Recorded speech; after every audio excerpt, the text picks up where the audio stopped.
तो स्टूडेंट्स सबसे पहले हम बात करते हैं कि फ्रेंच रेवोल्यूशन को इंडियंस क्यों स्टडी कर रहे हैं और इंडियन स्टूडेंट्स के लिए फ्रेंच रेवोल्यूशन को स्टडी करना इतना इम्पोर्टेंट क्यों है। तो स्टूडेंट्स फ्रेंच रेवोल्यूशन की वजह से ही हमें इक्वालिटी, लिबर्टी जैसे आइडियाज़ मिले थे।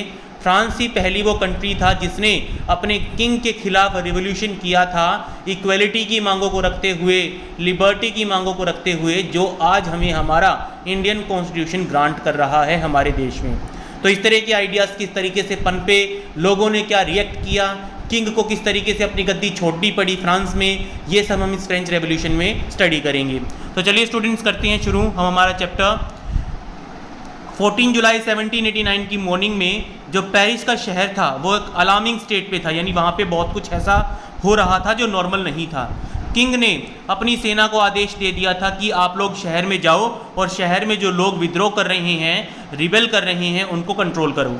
र्यूमर्स स्प्रेड, अफवाहें फैल गई थी लोगों के बीच में कि जल्दी ही किंग अपनी आर्मी को सिटीजन्स के ऊपर ओपन फायर करने का ऑर्डर दे देगा। कुछ 7000 मेन और वुमेन टाउन हॉल के आसपास इकट्ठा हुए और उन सब ने डिसाइड किया कि हम पीपल्स मिलिटिया यानी लोग सिटीजन्स अपनी खुद की मिलिट्री बनाएंगे और किंग के खिलाफ लड़ेंगे। वो बहुत सारी गवर्नमेंट बिल्डिंग्स के अंदर घुस गए हथियारों की तलाश में, अपनी खुद की मिलिट्री बनाने के लिए उनको हथियारों की ज़रूरत थी। Finally a group of several hundred people March towards the eastern parts of the city. कुछ 100 लोग इन फ्रांस के पेरिस शहर के ईस्टर्न पार्ट की तरफ मूव करने लगे और उन्होंने फोर्ट्रेस प्रिजन द बास्टील, बास्टील एक बहुत इंपॉर्टेंट और फेमस प्रिजन था पेरिस का, फ्रांस का, और ये फोर्टिफाइड प्रिजन था, यानी एक किलेबंदी कर रखी थी इसकी बहुत अच्छी चौकसी की जाती थी। तो बास्टील की तरफ मुड़े बहुत सारे लोग फ्रांस के। Where they hope to find hoarded ammunition, उन लोगों को आशा थी कि बास्टील के किले में उनको स्टोर करके रखी गई एम्यूनेशन मिल जाएगी, बंदूक कारतूस वगैरह मिल जाएंगे। In the armed fight that followed the commander of the Bastille was killed. एक आर्म्ड फाइट हुआ आम लोगों के बीच में और बास्टील के सिक्योरिटी पर्सन्स के बीच में, और जो कमांडर था बास्टील जेल का वो मार दिया गया। एंड द प्रिजनर्स रिलीज्ड, और जितने भी प्रिजनर्स थे, जितने भी कैदी थे बास्टील के अंदर, उन सबको छुड़ा लिया गया। सिर्फ 7 ही कैदी थे उस वक्त बास्टील के अंदर, लेकिन जितने भी थे उनको छुड़ा दिया गया। Yet the Bastille was hated by all because it stood for despotic power of the king. Bastille का जो प्रिजन था उसको आम लोग बहुत हेट करते थे, क्योंकि बास्टील का जो किला था, बास्टील का जो जेल था, वो किंग की पावर को सिग्निफाई करता था। और क्योंकि लोग किंग को हेट करते थे, इसलिए वो उसकी पावर के किसी भी सिंबल को बर्दाश्त नहीं करते थे, इसलिए उन्होंने बास्टील को सबसे पहले गिराया। The fortress was demolished and stone fragments were sold in the markets to all those who wished to keep a souvenir of its destruction. उस किले को, उस फोर्ट्रेस को गिरा दिया गया और जो स्टोन फ्रेगमेंट्स, उस किले के जो पत्थर के टुकड़े थे, उनको मार्केट में बेच दिया गया उन लोगों को जो निशानी के तौर पे इसे स्टोर करना चाहते थे, यानी कोई निशानी रखना चाहते थे बास्टील डेमोलिशन की। The days that followed so more writing both in Paris and the country side. इस दिन, इस बास्टील डेमोलिशन के बाद ये जो रेवोल्यूशन था और ज़्यादा बढ़ने लगा, पेरिस में भी और आसपास के गांवों में भी। ज़्यादातर लोग जो प्रोटेस्ट कर रहे थे, उनके प्रोटेस्ट का मेन कारण था high price of bread. Bread का हाई प्राइस, ब्रेड यानी रोटी का, ब्रेड का हाई प्राइस सबसे मेन कारण था। Much later when historians look back upon this time, they saw it as the beginning of a chain of events that ultimately led to the execution of king in France. बाद में आज जब historians study करते हैं इस French revolution को, तो उनके अकॉर्डिंग ये जो डेमोलिशन ऑफ बास्टील हुआ, लोगों ने रोटी के बहुत ज़्यादा प्राइस के खिलाफ जो विद्रोह किया, इन सब ने एक चेन ऑफ इवेंट्स, बहुत सारी ऐसी इवेंट्स हुई उस वक्त जिसकी वजह से किंग को एग्जीक्यूट करना पड़ा, किंग को पनिश करना पड़ा। बहुत से लोगों को ये पता नहीं था, फ्रांस के बहुत सारे लोगों को पता नहीं था कि हमारी शुरू की गई एक छोटी सी लड़ाई इतना बड़ा इफेक्ट डालेगी वर्ल्ड लेवल पे। How and why did this happen, ये सब हुआ कैसे, फ्रेंच रेवोल्यूशन कैसे हुआ, क्यों हुआ, सोसाइटी की कंडीशंस कैसे थी, लोगों को क्यों इतना बड़ा रेवोल्यूशन करने के लिए मजबूर होना पड़ा, ये सारा हम पढ़ने वाले हैं। मीनवाइल आपको एक पिक्चर दिखाई गई है स्टॉर्मिंग ऑफ द बास्टील की, ठीक है, बास्टील डेमोलिशन की एक पिक्चर दिखाई गई है। आगे देखिए, French society during the late 18th century, यानी 18th सेंचुरी के दौरान फ्रेंच की सोसाइटी कैसी थी। देखिए स्टूडेंट्स, किसी भी सोसाइटी में बड़ा रिवॉल्यूशन तब होता है जब उनके साथ कुछ बहुत गलत किया जा रहा हो, बहुत सारे लोगों के साथ जब गलत किया जा रहा हो तब ऐसा होता है। तो हम पढ़ेंगे कि फ्रेंच सोसाइटी उस वक्त की कैसी थी। 1974 में लुई 16 जो बर्बन फैमिली के थे, बर्बन फैमिली ये बिस्किट का नाम नहीं है, यहाँ डायनेस्टी का नाम है, उनके वंश का नाम है। बर्बन फैमिली के जो किंग लुई 16 थे वो फ्रांस के राजा बने 1774 में। वो 20 साल के थे और उन्होंने ऑस्ट्रिया की प्रिंसेस मैरी एंटोनिएट से शादी की। अब ये मैरी एंटोनिएट और जो किंग लुई 16 हैं ये बहुत ही लग्जरियस लाइफस्टाइल जीते थे। जैसे मैं आपको एक छोटा सा एग्जांपल बताता हूँ, मैरी एंटोनिएट को जब पता चला कि उसके सब्जेक्ट्स जो हैं, उसकी जो प्रजा है वो रोटी के लिए, ब्रेड के लिए, रोटी के लिए या फिर ब्रेड के लिए रेवोल्यूशन कर रही है, तो उसने इस चीज़ का मजाक बनाया कि अगर आपके पास ब्रेड के पैसे नहीं है तो केक खा लो। तो उसने मजाक बनाया और यही चीज़ें लोगों को ज़्यादा तंग करती थी। Upon his execution the new king found an empty treasury. जब किंग लुई 16 राजा बना तो उसकी जो खजाना था वो बिल्कुल खाली था। लगातार लड़ाइयाँ लड़ी थी फ्रांस ने और जो फ्रांस के फाइनेंशियल रिसोर्सेज थे वो बिल्कुल ख़त्म थे उस वक्त। Added to this was the cost of maintaining an extravagant court at the immense palace of Versailles. इसके अलावा पहली बात तो खजाना खाली था, दूसरी बात किंग लुई 16 ने वर्सेल्स में एक बहुत ही ज़बरदस्त शानदार कोर्ट बनवाया था जिसकी देखरेख और जिसके बनाने के लिए बहुत ज़्यादा पैसा पानी की तरह बहाया जा रहा था। लुई 16 के अंडर फ्रांस ने अमेरिका की 13 कॉलोनीज़ को हेल्प किया उनकी इंडिपेंडेंस गेन करवाने में ब्रिटेन से। देखिए, फ्रांस की ब्रिटेन के साथ बनती नहीं थी और ब्रिटेन का अमेरिका के ऊपर उन दिनों कब्जा था। तो अमेरिका की 13 कॉलोनीज़ को आज़ाद करवाने के लिए फ्रांस के किंग लुई 16 ने फाइनेंशियल असिस्टेंस दी थी, यानी खजाना पहले से ही खाली है और दूसरों को दान करते फिर रहे हैं। The war added more than $1 billion livres to a debt that had already risen to more than $2 billion livres. Livres वहाँ की करेंसी है, तो 1 बिलियन लीवर्स का कर्जा और चढ़ गया जबकि 2 बिलियन का कर्जा पहले से ही था। Lenders who gave the state credit now began to charge 10% interest on loans.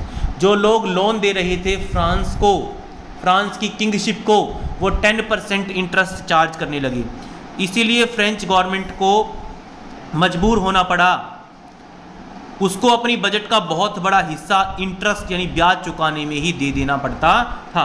एक ऐसी एम्पायर जिसको अपना बहुत बड़ा हिस्सा, कमाई का बहुत बड़ा हिस्सा ब्याज के तौर पे देना पड़ता हो, उसको देश के खर्चे निकालने में प्रॉब्लम आएगी ही। To meet its regular expenses such as the cost of maintaining an army, court, running government offices और universities, the state was force to increase taxes.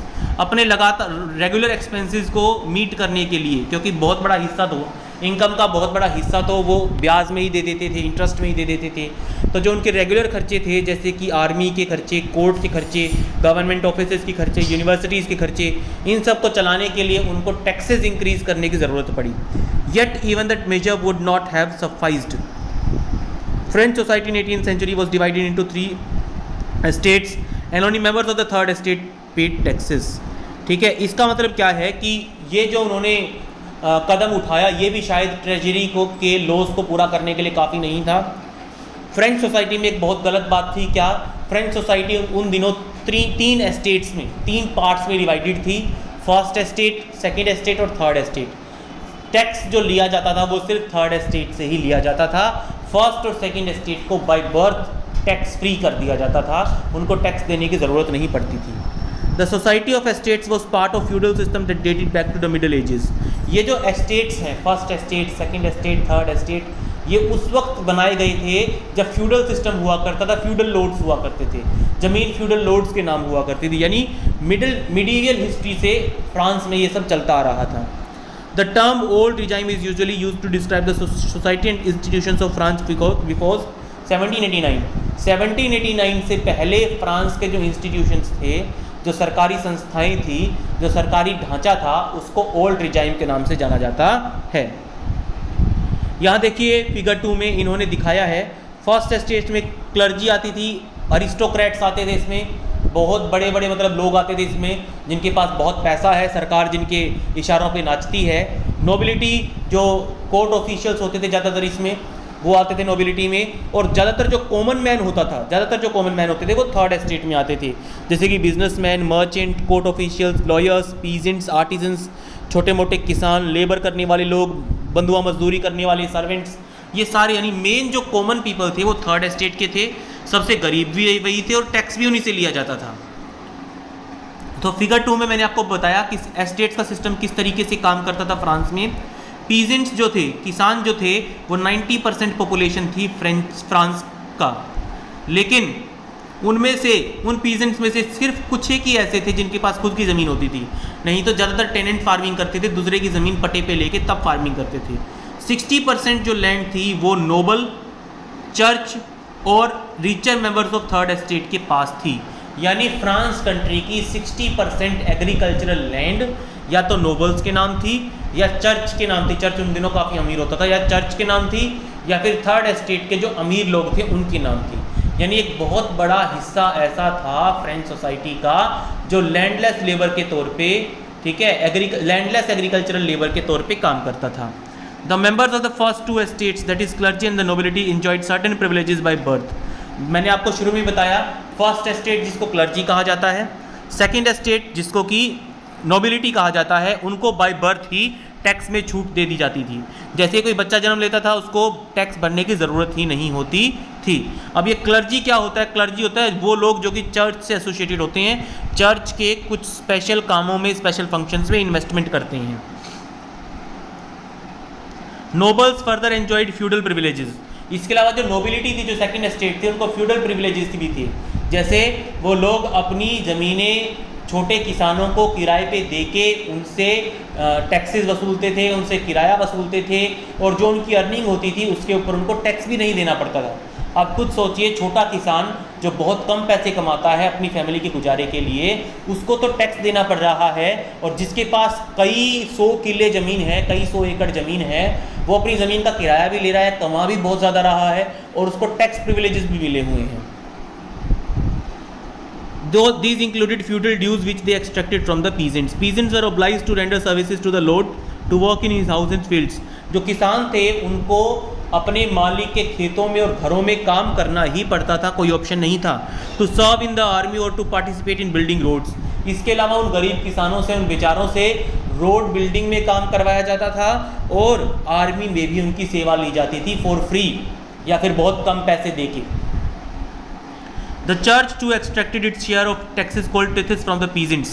किसानों को चर्च का एक टैक्स, देखिए राजा को तो टैक्स देते ही थे किसान, लेकिन चर्च को भी एक टैक्स दिया जाता था जिसको टिथस के नाम से जाना जाता था, टिथस बोलते हैं इसको। And finally all members of the third estate had to pay taxes to the state. इसका मतलब थर्ड एस्टेट के जो सबसे कॉमन मैन था, सबसे फाइनेंशियली सबसे कमज़ोर वर्ग था, उसी को ज़्यादा टैक्स देने पड़ते थे। These included a direct tax called taille and a number of indirect taxes which were levied on the articles of everyday consumption like salt or tobacco. इसमें एक डायरेक्ट टैक्स था जिसको टेल कहा जाता है, और बहुत सारे इनडायरेक्ट टैक्सेस भी होते हैं, जैसे आप जीएसटी सुनते होगे, वीएटी वैट सुनते होगे, स्टेट के टैक्सेस सुनते होगे। उसी तरीके से बहुत सारे टैक्सेस अलग अलग आम ज़रूरत में जो चीज़ें आती थी, जैसे चीनी वगैरह हो गया, नमक हो गया, तंबाकू हो गया, इनके ऊपर टैक्स लिए जाते थे। देखिए टिथ्स हो गया तो जो चर्च लेता था, टेल्स हो गया जो डायरेक्ट टैक्स था, किंग को देना पड़ता था, और इसके अलावा बहुत सारे इनडायरेक्ट टैक्सेस भी देने पड़ते थे थर्ड एस्टेट को। The burden of financing activities of the state through taxes was borne by the third estate alone. यानी पूरे किंग का खर्चा, पूरे फ्रांस का खर्चा थर्ड एस्टेट के लोग ही चुकाते थे। अब यहाँ एक फिगर दिखाई गई है, इस फिगर में the spider and the fly, ये इसको नाम दिया गया है, ठीक है। इस फिगर में जो नोबल मैन है, यानी जो सेकेंड एस्टेट का मेंबर है, वो स्पाइडर है, और जो पीजेंट है ये तो फ्लाई है, मक्खी है, और ये स्पाइडर है, ये मकड़ी है। The more the devil has the more he wants. इसमें क्या कहा गया है कि जितना ज़्यादा सेकंड एस्टेट वालों के पास होता था, जितना ज़्यादा नोबल्स के पास होता था, वो उतना ही ज़्यादा किसानों से और डिमांड करते थे। The poor fellow brings everything, grain, fruits, money, salad. The fat lord sits there ready to accept it all, he does not even care to grace him with a look. अब देखिए इसमें इस figure में क्या कहा गया, ये जो बंदा, ये सेकंड एस्टेट का मेंबर है, नोबल है, ये बेचारा गरीब किसान है, इसके पास बहुत सारा पैसा है। किसके पास? नोबल के पास। ये देखिए बहुत सारा पैसा है इसके पास, ठीक है। इसके पास बेचारे के पास कुछ भी नहीं है, लेकिन फिर भी ये टैक्स देने के लिए आया है नोबल के पास, अपना किराया चुकाने के लिए, अपनी सेवा देने के लिए नोबल के पास आया है। नोबल जो है वो इतना लालची है कि जितना इसने जोड़ रखा है और ज़्यादा किसानों से वसूलने की कोशिश करता है। और ये जो मोटा आदमी है, नोबल मैन है, इसके पास इतना टाइम भी नहीं है कि ये ध्यान से देखे उस किसान को जो अपनी पूरी कमाई इसको टैक्स के तौर पे दे रहा है। तो फिगर उस वक्त की सोसाइटी की कंडीशन को बयां करती है। द स्ट्रगल टू सर्वाइव, यानी जिंदा रहने के लिए भी वहाँ के लोगों को मतलब स्ट्रगल करना पड़ता था एक तरीके से। फ्रांस की जो पॉपुलेशन थी वो 23 मिलियन थी 1715 से में, और 28 मिलियन बढ़ गई 1789 में, यानी काफ़ी बढ़ गई, जिसकी वजह से फूड ग्रेन्स यानी अनाज की डिमांड ज़्यादा बढ़ गई। ग्रेन्स का प्रोडक्शन इतना ज़्यादा नहीं हो पाया जितनी पॉपुलेशन बढ़ी, इसलिए प्राइस ऑफ ब्रेड यानी रोटी का, ब्रेड का, लोफ ऑफ ब्रेड का जो प्राइस था, जो कि वहाँ के लोगों की स्टेपल डाइट थी, मेन खाना था वहाँ के लोगों का, मेन भोजन था, उसका प्राइस बहुत ज़्यादा बढ़ गया। ज़्यादातर जो वर्कर्स थे वो वर्कशॉप्स में लेबरर्स का काम करते थे, और जो ओनर होता था, जो मालिक होता था, वो अपने मन मुताबिक उनको दिहाड़ी देता था, उनको वेजेस देता था। लेकिन जिस मुताबिक ब्रेड का प्राइस बढ़ रहा था उस मुताबिक लेबरर्स की वेजेस नहीं बढ़ रही थी, इसीलिए पुअर और रिच का जो गैप था वो लगातार बढ़ता जा रहा था। जो बेचारे गरीब लोग थे उनके टैक्स बढ़ाए जा रहे थे, वो टैक्स दे दे के अपनी फैमिली की ज़रूरतें भी नहीं पूरी कर पा रहे थे, और जो रही सही कसर थी वो बढ़ते हुए ब्रेड के प्राइस ने पूरी कर दी थी। और जहाँ तक वेजेस का सवाल है, आम ज़रूरत की चीज़ों का प्राइस तो बढ़ रहा था, लेकिन लोगों की मजदूरी उतनी ही मिल रही थी जितनी पहले मिल रही थी। Things became worse whenever drought or hail reduce the harvest, और जब कभी ड्रॉट आ जाता, सूखा पड़ जाता, यानी हेल यानी ओले वगैरह पड़ जाते और फसल ख़राब हो जाती, तब सिचुएशन और ख़राब हो जाती। एक सब्सिस्टेंस क्राइसिस आने लगा फ्रांस में। सब्सिस्टेंस क्राइसिस का मतलब एक ऐसी एक्सट्रीम सिचुएशन क्रिएट हो गई जहाँ पे लोगों को अपनी मतलब आम ज़रूरत की चीज़ों के लिए भी मतलब पूरा नहीं पड़ता था। लोगों की नौकरियां छिन जाती थी, रोज़गार चले जाते थे, उनके पास पैसा नहीं होता था, और चीज़ों के दाम इतने ज़्यादा बढ़ जाते थे कि आम आदमी के लिए उनको ख़रीदना मुश्किल हो जाता था। Something that awkward frequently in France during the old regime. Old regime यानी 1789 से पहले इस तरह की घटनाएँ, किस तरह की घटनाएँ, ड्रॉट और हेल की घटनाएँ वहाँ पे आमतौर पे होती थी। अब सब्सिस्टेंस क्राइसिस किस तरीके से होता है ये आपको बताया जाएगा, यहाँ पे इस कोर्स में बताया गया। देखिए, बैड हार्वेस्ट यानी फसल पूरी नहीं आती है, ठीक है, उसकी वजह से प्राइसेस बढ़ाने पड़ते हैं, वेजेस बढ़ती नहीं है, और जो पुअरेस्ट यानी जो सबसे गरीब आदमी होते हैं उनके पास ब्रेड तक खरीदने का, नहीं आम चीज़ें खरीदने तक का पैसा नहीं होता है, ठीक है। और जब लोगों की हेल्थ कंडीशन नहीं होती है तब उनके अंदर बीमारियां भी फैलने लगती हैं, ठीक है, बीमारियां फैलने लगती हैं और लोग मरने लगते हैं। यानी जो ड्रॉट है, जो हेल है, जो बैड हार्वेस्ट है, वो एक तरीके से फेमाइन की शक्ल ले लेती है। आगे आता है a growing middle class envisages end to privileges. इसका मतलब क्या होता है कि थर्ड एस्टेट की जो मिडिल क्लास ग्रो कर रही थी, ठीक है, वो डिमांड कर रही थी कि जो प्रिविलेजेस मिले हुए हैं फर्स्ट और सेकंड एस्टेट को, उसको ख़त्म किया जाए। पास्ट में पीजेंट्स और वर्कर्स ने बहुत सारी रिवोल्ट्स की थी बढ़ते हुए टैक्सेस के खिलाफ, खाने की कमी के खिलाफ, लेकिन उनकी रिवोल्ट सक्सेसफुल नहीं हो पाई क्योंकि उनके पास पूरे साधन नहीं थे, प्रॉपर प्रोग्राम नहीं था, ठीक है, और सोशल और इकोनॉमिक ऑर्डर में उनके ये रिवोल्ट्स, ये जो पास्ट रिवोल्ट्स बड़ा चेंज नहीं ला पाए, ठीक है। ये जो रिवोल्ट्स थे, ज़्यादातर जो रिवोल्ट्स हुए थे पास्ट टाइम में, ये अक्सर वो ग्रुप्स करते थे थर्ड एस्टेट के जो प्रॉस्परस हो चुके थे, ठीक है, जो थोड़ा पैसा जोड़ चुके थे और जो एजुकेट हो चुके थे और न्यू आइडियाज़ की तरफ कन्फ्रंट हो रहे थे। सिर्फ वही लोग रिवोल्ट करते थे, वही लोग आवाज़ उठाते थे। 18वीं सेंचुरी में नए सोशल ग्रुप्स बनने लगे जिसको मिडिल क्लास कहा जाने लगा। ये जो मिडिल क्लास के लोग थे ये ओवरसीज ट्रेड करते, यानी दूसरे देशों के साथ ट्रेड करते थे, ठीक है, ये वूलन और टेक्सटाइल्स मैन्युफैक्चर करते थे, ये उनको एक्सपोर्ट करते थे, ठीक है, या फिर अपनी ही सोसाइटी के अमीर आदमियों को बहुत महंगे में बेचते थे। मर्चेंट्स और मैन्युफैक्चरर्स के अलावा थर्ड एस्टेट में लॉयर्स, एडमिनिस्ट्रेटिव ऑफिशियल्स भी आते थे।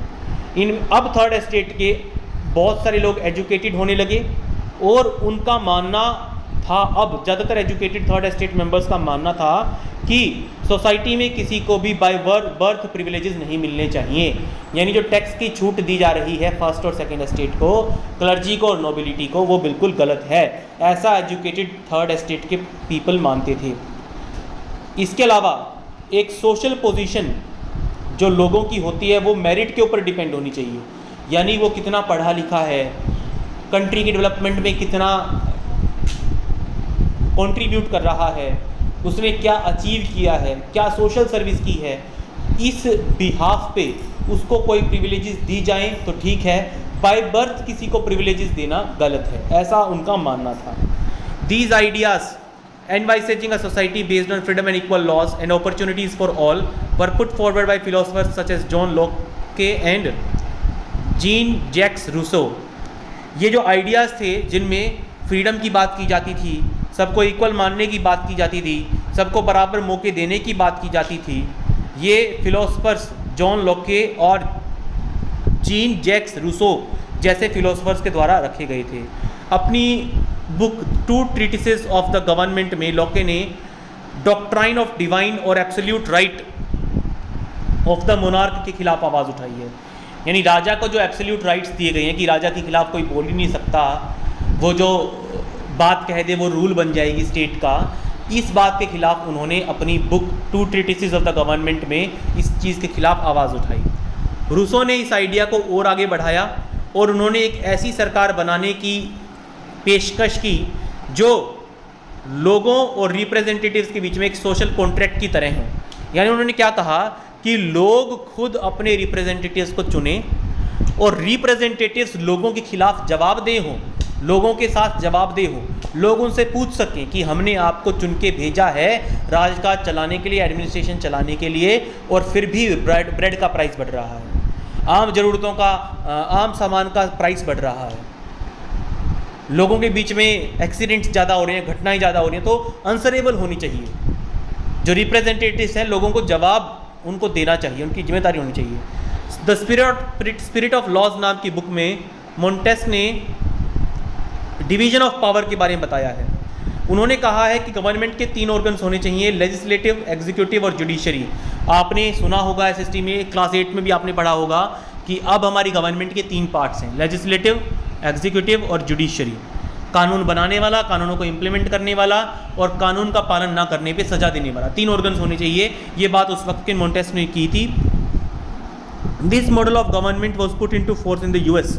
ये जो मॉडल उस वक्त के फिलोसोफर्स ने, फ्रेंच फिलोसोफर्स ने पुट फॉरवर्ड किया था, इसको अमेरिका ने अपनाया। जब 13 कॉलोनीज अमेरिका की इंडिपेंडेंट हो गई ब्रिटेन से, फ्रांस ने उनकी हेल्प की इंडिपेंडेंट होने में, जब वो इंडिपेंडेंट हो गई तो उन्होंने यही चीज़ें अपनाई, equality for all, freedom for all, ठीक है, और लोगों को खुद के नेताओं को चुनने का हक होना चाहिए। इन्हीं आइडियाज़ को अमेरिका ने जो है अपनाया। American constitution and it's guarantee of individual rights was an important example for political thinkers in France. America जब इंडिपेंडेंट हुआ, 13 अमेरिकन कॉलोनीज जब ब्रिटेन से इंडिपेंडेंट हुई, तो नया कॉन्स्टिट्यूशन बनाया जाना और लोगों को राइट्स देना, लोगों को हक देना, लोगों को उनके हक देना, सब्जेक्ट्स को उनके हक देना, ये एक नई बात थी जो फ्रेंच थिंकर्स को अमेरिकन कॉन्स्टिट्यूशन से सीखने को मिली। The ideas of these philosophers were discussed intensively in salons and coffee houses and spread among people through books and newspapers। जो आम तौर पे लोगों के डिस्कशन के प्लेसेस होते हैं, जैसे कॉफ़ी हाउस हो गया, सैलून्स हो गया, ठीक है, लोग मतलब बुक्स में और आसपास में बातचीत करते हुए इन आइडियाज़ को डिस्कस करते थे कि हमारे देश में भी ऐसा होना चाहिए। These were frequently read aloud in groups for the benefit of those who could not read and write। बहुत से लोग ऐसे थे जो अनपढ़ लोगों को ये चीज़ें पढ़ के सुनाते थे और उनको भी उनके दिमाग में भी ये आइडिया डालने की कोशिश करते थे। The news that Louis 16 plan to impose further taxes to be able to meet the expenses of the state generated anger and protest against the system of privileges. जब लोगों तक ये खबर पहुंची कि किंग लुईस 16 का खजाना खाली हो गया है और सरकार की ज़रूरतों को पूरा करने के लिए वो टैक्स बढ़ाने वाला है, थर्ड एस्टेट को ज़्यादा टैक्स देना पड़ेगा, तो पहले से ही जो नाराज़गी थी थर्ड एस्टेट के मेंबर्स में वो और ज़्यादा बढ़ गई और अब लोगों को मजबूर होना पड़ा एक वाइड स्प्रेड स्ट्रगल करने में।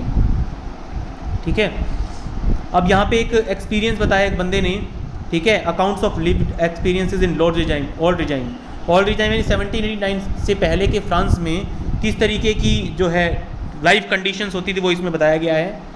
आई George Danton who later became active in revolutionary politics wrote to a friend in 1793 looking back upon the time when he had just completed his studies। तो यहाँ पे स्टूडेंट्स कुछ बताया गया है ठीक है, उस वक्त के टाइम्स के बारे में लेटर लिखा गया है, एक दोस्त ने अपने दूसरे दोस्त को लेटर लिखा है, ठीक है, किस तरीके से जो है उस वक्त की सोसाइटी की कंडीशन थी, लोगों को कैसे टैक्सेस देने पड़ते थे और किस तरीके से लोगों में गुस्सा था इस बात के प्रति, वो चीज़ें इनमें दिखाई गई हैं। आगे आता है the outbreak of the revolution. Revolution start किस तरीके से हुई, अब हम वो पढ़ने वाले हैं, ठीक है। How did the revolution start. देखिए, लुईस 16 को टैक्सेस बढ़ाने पड़ रहे थे, ये हमने पढ़ा है। क्यों बढ़ाने पड़ रहे थे? पहली बात तो जब वो 1774 में किंग बना तो एम्प्टी ट्रेजर मिला उसको। दूसरी बात, एक एक्स्ट्रावेजेंट कोर्ट बनाया जा रहा था वर्सेल्स में, उसके ऊपर काफ़ी पैसा लग रहा था। तीसरी बात, फ्रांस ने 13 अमेरिकन कॉलोनीज़ को ब्रिटेन से इंडिपेंडेंट होने में हेल्प की थी, वो बहुत बड़ा फाइनेंशियल क्राइसिस था उनके लिए। उसके अलावा जो इकोनॉमी था फ्रांस का, वो भी लगातार नीचे जाता जा रहा था। लगातार आने वाले हेल स्टॉर्म्स और ड्रॉट्स ने लोगों की इनकम को कम कर रखा था, जिसकी वजह से फ्रेंच ट्रेजरी की इनकम भी कम हो रही थी। इसके अलावा आप और भी ऐड कर सकते हैं मैरी एंटोनियट और किंग लुईस 16 की लग्जरियस लाइफस्टाइल। वो बहुत ज़्यादा पैसा खर्च करते थे, लोगों की तरफ देखते भी नहीं थे।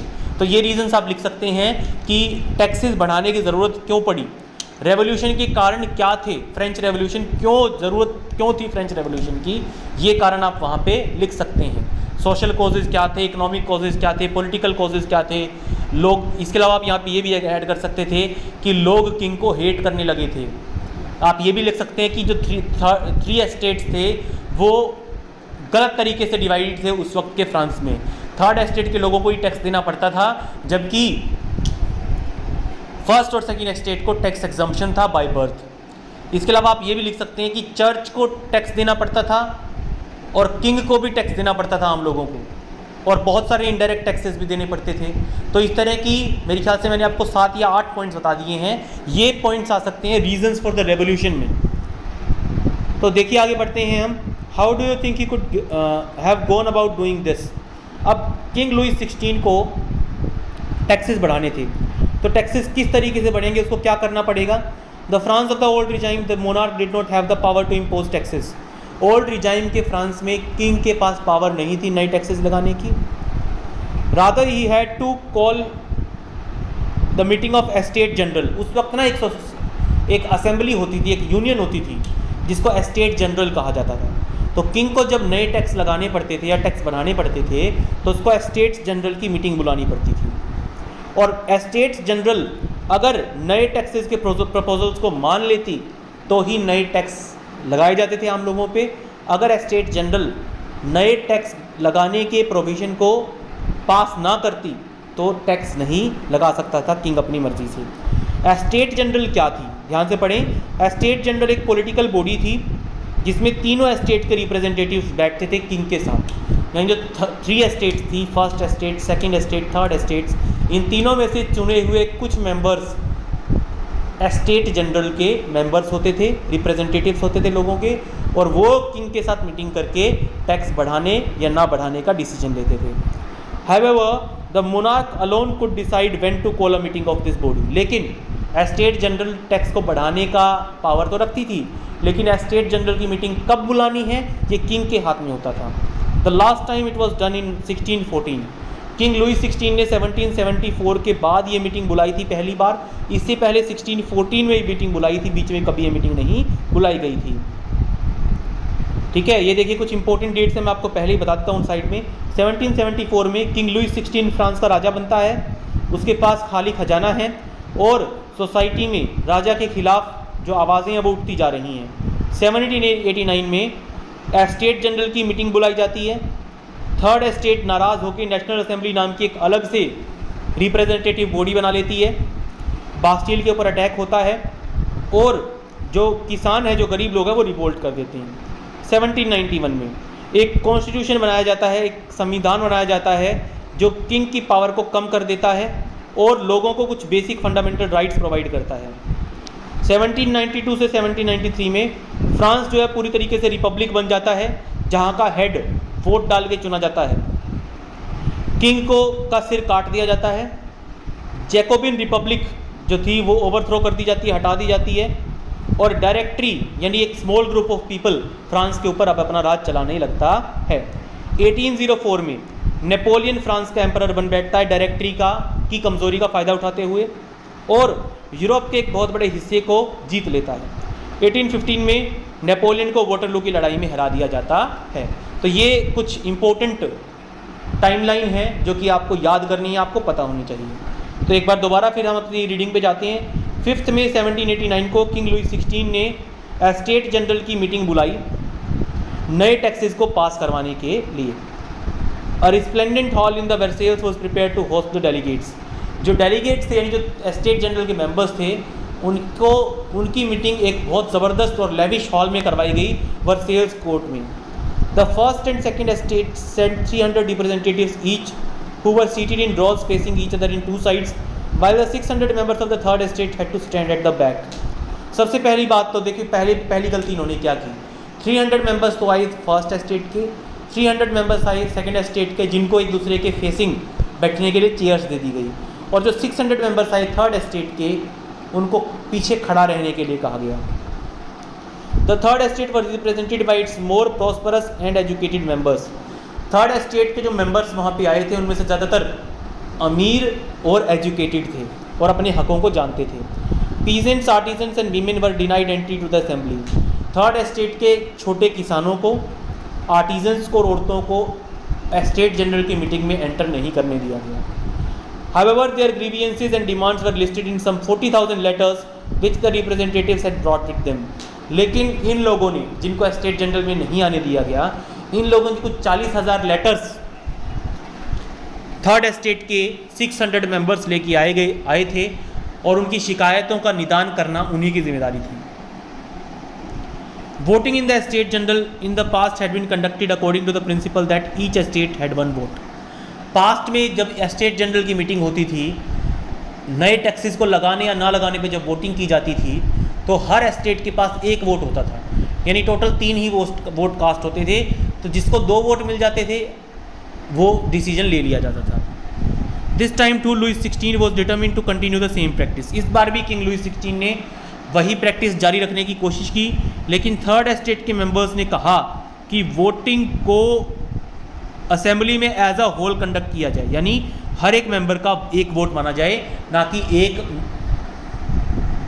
एस्टेट का एक वोट। यानी जो 1200 मेंबर्स हैं उन सबको वोटिंग का अधिकार मिलना चाहिए। This was one of the democratic principles put forward by philosophers like Rousseau in the book the social contract. ये जो थर्ड एस्टेट के मेंबर्स ने जो ये अपनी मांग रखी थी, इस तरह की बातें की गई थी रूसो की बुक द सोशल कॉन्ट्रैक्ट में, वहाँ से ये लोग इंस्पायर्ड थे।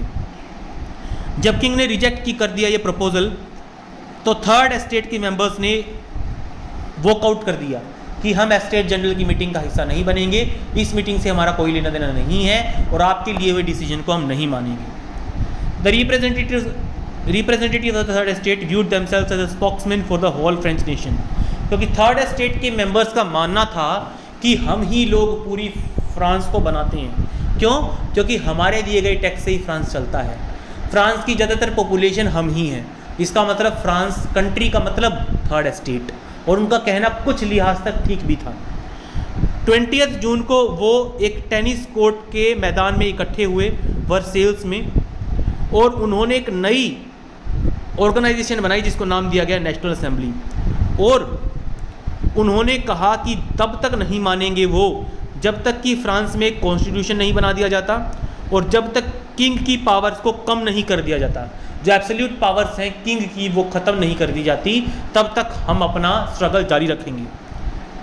दे वर लेड बाय मिराबो एंड एबेसियस। एबेसियस और मिराबो नाम के लीडर्स थे इनके दो। मिराबो जो था वो एक नोबल फैमिली में जन्मा था, लेकिन उसका मानना था कि जो फ्यूडल प्रिविलेजेस बाय बर्थ दी जाती हैं, यानी खुद ये सेकंड एस्टेट का मेंबर था, लेकिन थर्ड एस्टेट के ऊपर होने वाले अत्याचार से इसको दिक्कत थी, ये उनके साथ खड़ा था। He brought out a journal and delivered powerful speeches to crowds assembled at Versailles. उसने एक जर्नल, एक पत्रिका निकाली। पत्रिका आप समझते होंगे जो 15 दिन या हफ्ते भर के गैप पे निकलती है। एक जर्नल पब्लिश किया उसने, और अक्सर वो स्पीचेस दिया करता था मीटिंग्स में, और उसकी स्पीचेस काफ़ी पावरफुल होती थी, लोगों को मोटिवेट करती थी किंग के खिलाफ। द टेनिस कोर्ट ओथ, ये देखिए टेनिस कोर्ट ओथ का बताया गया है। लोगों ने कसम खाई थी, ठीक है, ये कसम खाई थी, पेंटिंग बनाई थी बाद में एक, लोगों ने कसम खाई थी नेशनल असेंबली में कि हम तब तक नहीं मानेंगे, तब तक नेशनल असेंबली को जारी रखेंगे जब तक कि एक कॉन्स्टिट्यूशन बना के किंग की पावर्स को कम ना कर दिया जाए। इसको टेनिस कोर्ट ओथ कहा जाता है। एबेसियस जो ओरिजिनली एक प्रिस्ट था, उसने एक इन्फ्लुएंशियल पैम्फलेट लिखा जिसको what is the third estate कहा जाता है। उसने एक पैम्फलेट लिखा, लोगों में उसको पहुंचाया और लोगों को मोटिवेट किया, लोगों को बताया कि उनके हक क्या हैं, क्या होना चाहिए और किंग क्या कर रहा है। While the National Assembly was busy at Versailles drafting a constitution, the rest of the France seized with turmoil. जब नेशनल असेंबली वर्सेल्स में एक कॉन्स्टिट्यूशन बनाने में जुटी हुई थी, पूरे फ्रांस में टर्मोइल आ गया, यानी बिल्कुल जैसे बोलते हैं ना उलट पुलट की स्थिति, सब कुछ खत्म हो जाना। क्या हुआ? A severe winter had meant a bad harvest. बहुत कड़ी सर्दियाँ हुई, बहुत ज़बरदस्त सर्दी पड़ी, कड़ाके की ठंड पड़ी, जिसकी वजह से फसल काफ़ी ख़राब हुई, बैड हार्वेस्ट हुई। ब्रेड का प्राइस फिर से बढ़ा और बेकर्स ने, ब्रेड बनाने वालों ने इस सिचुएशन का फ़ायदा उठाया और उन्होंने ब्रेड की सप्लाई को रोक दिया ताकि ब्रेड का प्राइस और बढ़े और वो बढ़े हुए प्राइस पे लोगों को ब्रेड बेचे। After spending hours in long queues at the bakery, crowds of angry women stormed into the shops. बहुत सारी औरतें लंबी लंबी लाइन में लगी रहती थी बेकरी में, और गुस्सा होने के बाद जब उनका गुस्सा चढ़ गया, उनका पारा चढ़ गया, तो उन्होंने दुकानों पे हमला कर दिया। At the same time the king ordered troops to move in to Paris. लोगों के बेचारों की पहले ही हालत ख़राब थी और किंग ने अपनी सेना को आदेश दिया कि आप लोग शहर में घुसो, पेरिस में घुसो और लोगों को कंट्रोल करो। 14 जुलाई को गुस्साई भीड़ ने बास्टिल के ऊपर अटैक किया और एक तरीके से मुनादी कर दी कि हम किंग के खिलाफ हो गए हैं, हम किंग की बिल्कुल नहीं सुनेंगे, ठीक है, और जो कुछ हो रहा है वो सब किंग की वजह से ही हो रहा है। In the countryside, rumors spread from village to village that lords of the manor had hired bands of brigands who were on their way to destroy the ripe crops. गांवों में अफवाह फैल गई कि जो मैनर के लॉर्ड्स थे, यानी बड़े बड़े जो लॉर्ड्स थे, उन्होंने लुटेरों को हायर किया है जो पकी हुई फसलों को बर्बाद करने के लिए खेतों की तरफ बढ़ रहे हैं। Caught in a frenzy of warfare, peasants in several districts seized hoes and pitchforks and attacked shetiaks. ये जो भी है इसका मुझे प्रोनाउंसिएशन नहीं पता है। डर के मारे जो पीजेंट्स थे बहुत सारे डिस्ट्रिक्ट्स ने, उन्होंने अपने जो एग्रीकल्चरल इम्प्लीमेंट्स हैं जैसे कि पिचफॉक्स, होज, वो उठाए और किंग के जो नोबलमैन थे, किंग के जो रिप्रेजेंटेटिव्स थे, उनके ऊपर हमला कर दिया। दे लूटेड होडेड ग्रेन, उन्होंने रोके हुए अनाज के ऊपर हमला बोल दिया, लूट लिया। डॉक्यूमेंट्स को जला दिया, उन डॉक्यूमेंट्स को जिनमें मेनोरियल ड्यूज़ की रिकॉर्ड रखा गया था, यानी किसानों को जो ड्यूज़ देने थे मैनर्स को, लॉर्ड्स को, जो वो खाते थे, जिनके ऊपर जो अकाउंट्स थे, वो अकाउंट्स जो वो रिकॉर्ड्स थे वो जला दिए गए और जो ग्रेन था वो लूट लिया गया। A large number of nobles fled from their homes, बहुत से नोबल्स जो थे वो घर छोड़ के भाग खड़े हुए। Many of them migrating to neighbouring countries, कुछ तो इतना डर गए कि आस पड़ोस के देशों में भाग के शरण ले ली उन्होंने। Faced with the power of his revolting subjects, Louis 16 finally accorded recognition to national assembly. आखिरकार इतना बड़ा रेवोल्यूशन जब खड़ा हो गया किंग लुईस 16 के सामने, कोई चारा नहीं था, इसलिए उसने नेशनल असेंबली को मान्यता दे दी and accepted the principle that his powers would from now on be checked by a constitution. और वो इस बात से भी मान गया कि मैं एक कॉन्स्टिट्यूशन बनवाऊंगा और मेरी जो पावर्स हैं वो कम कर दी जाएंगी, मेरे को अपनी ज़्यादातर पावर्स कॉन्स्टिट्यूशन के नीचे रह के एक्सरसाइज करनी होंगी। लोगों को पैसिफाई करने के लिए उसने ऐसा किया। On the night of 4 August 1789 the assembly passed a decree abolishing the feudal system of obligations and taxes. 4 अगस्त 1789 को नेशनल असेंबली ने एक डिक्री पास किया, एक ऑर्डर पास किया, जिसने जो फ्यूडल सिस्टम था, जो टैक्सेशन सिस्टम था, इसको ख़त्म कर दिया। Members of the clergy too were forced to give up their privileges. जो क्लर्जी मेंबर्स थे, जो चर्च से रिलेटेड बंदे थे, उनको जो प्रिविलेजेस दी गई थी उनको भी हटा दिया गया। Tithes was abolished and lands owned by church was confiscated. Tithes, जो चर्च जो टैक्स इकट्ठा करता था, वो बंद करवा दिया गया और चर्च की जो ज़मीन थी वो लोगों में बांट दी गई, गरीब किसानों में बांट दी गई। As a result the government acquired assets worth at least 2 billion livres. अब देखिए, जो चर्च की ज़मीन थी, जो चर्च की प्रॉपर्टी थी, वो बांटी नहीं गई किसानों को, बल्कि वो स्टेट के नाम कर दी गई, सरकार के नाम कर दी गई। इससे सरकार को 2 बिलियन लीवर्स का फ़ायदा हुआ। ठीक है, तो इसका मतलब जो स्ट्रगल थी उसके आगे फ्रेंच किंग लुइस 16 को झुकना ही पड़ा। नेशनल असेंबली को अप्रूव करने के अलावा उसको उनके बनाए गए कॉन्स्टिट्यूशन को भी मानना पड़ा। और जब नेशनल असेंबली पावर में आई, उसकी चलने लगी, तो उन्होंने सबसे पहले तो चर्च के राइट्स को एबोलिश किया, उनके लगाए जाने वाले टैक्सेस को ख़त्म किया, उनकी प्रॉपर्टीज़ को सीज किया और उसको सरकार के नाम किया, ताकि सरकार का घाटा कम किया जा सके। France becomes a constitutional monarchy. देखिए, कॉन्स्टिट्यूशनल मोनार्की का मतलब क्या होता है, सबसे पहले हमें ये पढ़ना चाहिए। कॉन्स्टिट्यूशनल, देखिए कॉन्स्टिट्यूशन का मतलब होता है कानून या संविधान। मोनार्की का मतलब होता है राजशाही, जहाँ राजा राज करता है, मोनार्क राज करता है। यानी अब फ्रांस में जो गवर्नमेंट बनी उसमें राजा तो था, लेकिन राजा की पावर्स के ऊपर कंट्रोल रखती थी एक कॉन्स्टिट्यूशनल बॉडी, जिसको लोगों ने वोट डाल के चुना हुआ था। National assembly compiled the draft of constitution in 1791। हमने लास्ट वीडियो में आपको बताया नेशनल असेंबली क्या थी। नेशनल असेंबली में 1791 में कॉन्स्टिट्यूशन को कंप्लीटली ड्राफ्ट कर लिया, बना लिया। Its main object was to limit the powers of monarch. सबसे मेन ऑब्जेक्टिव क्या था कॉन्स्टिट्यूशन का, राजा की पावर को कम करना। उनका मानना था कि जो ये इतनी ज़्यादा पावर्स हैं किसी भी कंट्री को चलाने की, ये किसी एक के हाथों में होने की बजाय सेपरेट कर दी जानी चाहिए और अलग अलग इंस्टीट्यूशंस को दे दी जानी चाहिए। यानी कहने का मतलब क्या है कि देखिए, रूल बनाने की पावर, रूल को लागू करने की पावर, लोगों को पनिश करने की पावर, इतनी सारी पावर एक ही इंस्टीट्यूशन या एक ही ग्रुप ऑफ पीपल के हाथ में नहीं रहनी चाहिए, बल्कि डिवीजन ऑफ पावर होना चाहिए। अलग अलग ऑर्गन्स होने चाहिए गवर्नमेंट का के, और हर ऑर्गन के अपने काम होने चाहिए। तो इस तरीके से ये मानना था कॉन्स्टिट्यूशनल बॉडी का, नेशनल असेंबली का। तो इसीलिए गवर्नमेंट के 3 ऑर्गन्स बनाए गए, लेजिस्लेचर, एग्जीक्यूटिव और जुडिशरी। और जब फ्रांस की गवर्नमेंट के ये 3 पार्ट्स बना दिए गए, तब फ्रांस एक कॉन्स्टिट्यूशनल मोनार्की बन गया। किस तरीके से सिस्टम काम करता था, बहुत ही बढ़िया फिगर के हेल्प से आपको समझाया गया है। सबसे पहले तो फ्रांस के जितने भी सिटीजन्स थे उनको 2 पार्ट्स में डिवाइड किया गया, एक्टिव सिटीजन्स और पैसिव सिटीजन्स। एक्टिव सिटीजन्स वो होते थे जिनके पास वोटिंग राइट्स होते थे, पैसिव सिटीजन्स वो होते जिनके पास वोटिंग राइट्स नहीं होते थे। तो स्टूडेंट्स, मैं आपको बता दूं कि शुरू में जब कॉन्स्टिट्यूशन ड्राफ्ट हुआ फ्रांस का, तो सिर्फ 28 मिलियन में से सिर्फ 4 मिलियन को ही वोटिंग राइट्स मिले थे। वोटिंग राइट्स किसको थे किसको नहीं थे, उसके भी कुछ रूल्स थे, जैसे कि वीमेन को, बच्चों को, 25 साल से नीचे किसी को भी वोटिंग राइट नहीं थे। ठीक है, और वोट एंटाइटलमेंट सिर्फ कुछ ही लोगों के हाथ में था, और ज़्यादातर लोग जो थे वो वेल्दी थे। यानी एक्टिव सिटीजन्स में ज़्यादातर वही लोग आते थे जो इनकम टैक्स भरते थे या जो अमीर थे, जिनके पास पैसा था। तो जो एक्टिव सिटीजन्स होते थे वो वोट डाल के चुनते थे जजेस को। जजेस का मतलब जो कि जुडिशरी का काम करते थे, गलत करने में पनिशमेंट देते थे। और यही एक्टिव सिटीजन्स जो हैं वो वोट डाल के चुनते थे इलेक्टर्स को। देखिए, इलेक्टर्स कौन थे, जितने भी एक्टिव सिटीजन्स थे फ्रांस के उस वक्त, उन्होंने वोट करके 50,000 लोगों को चुना।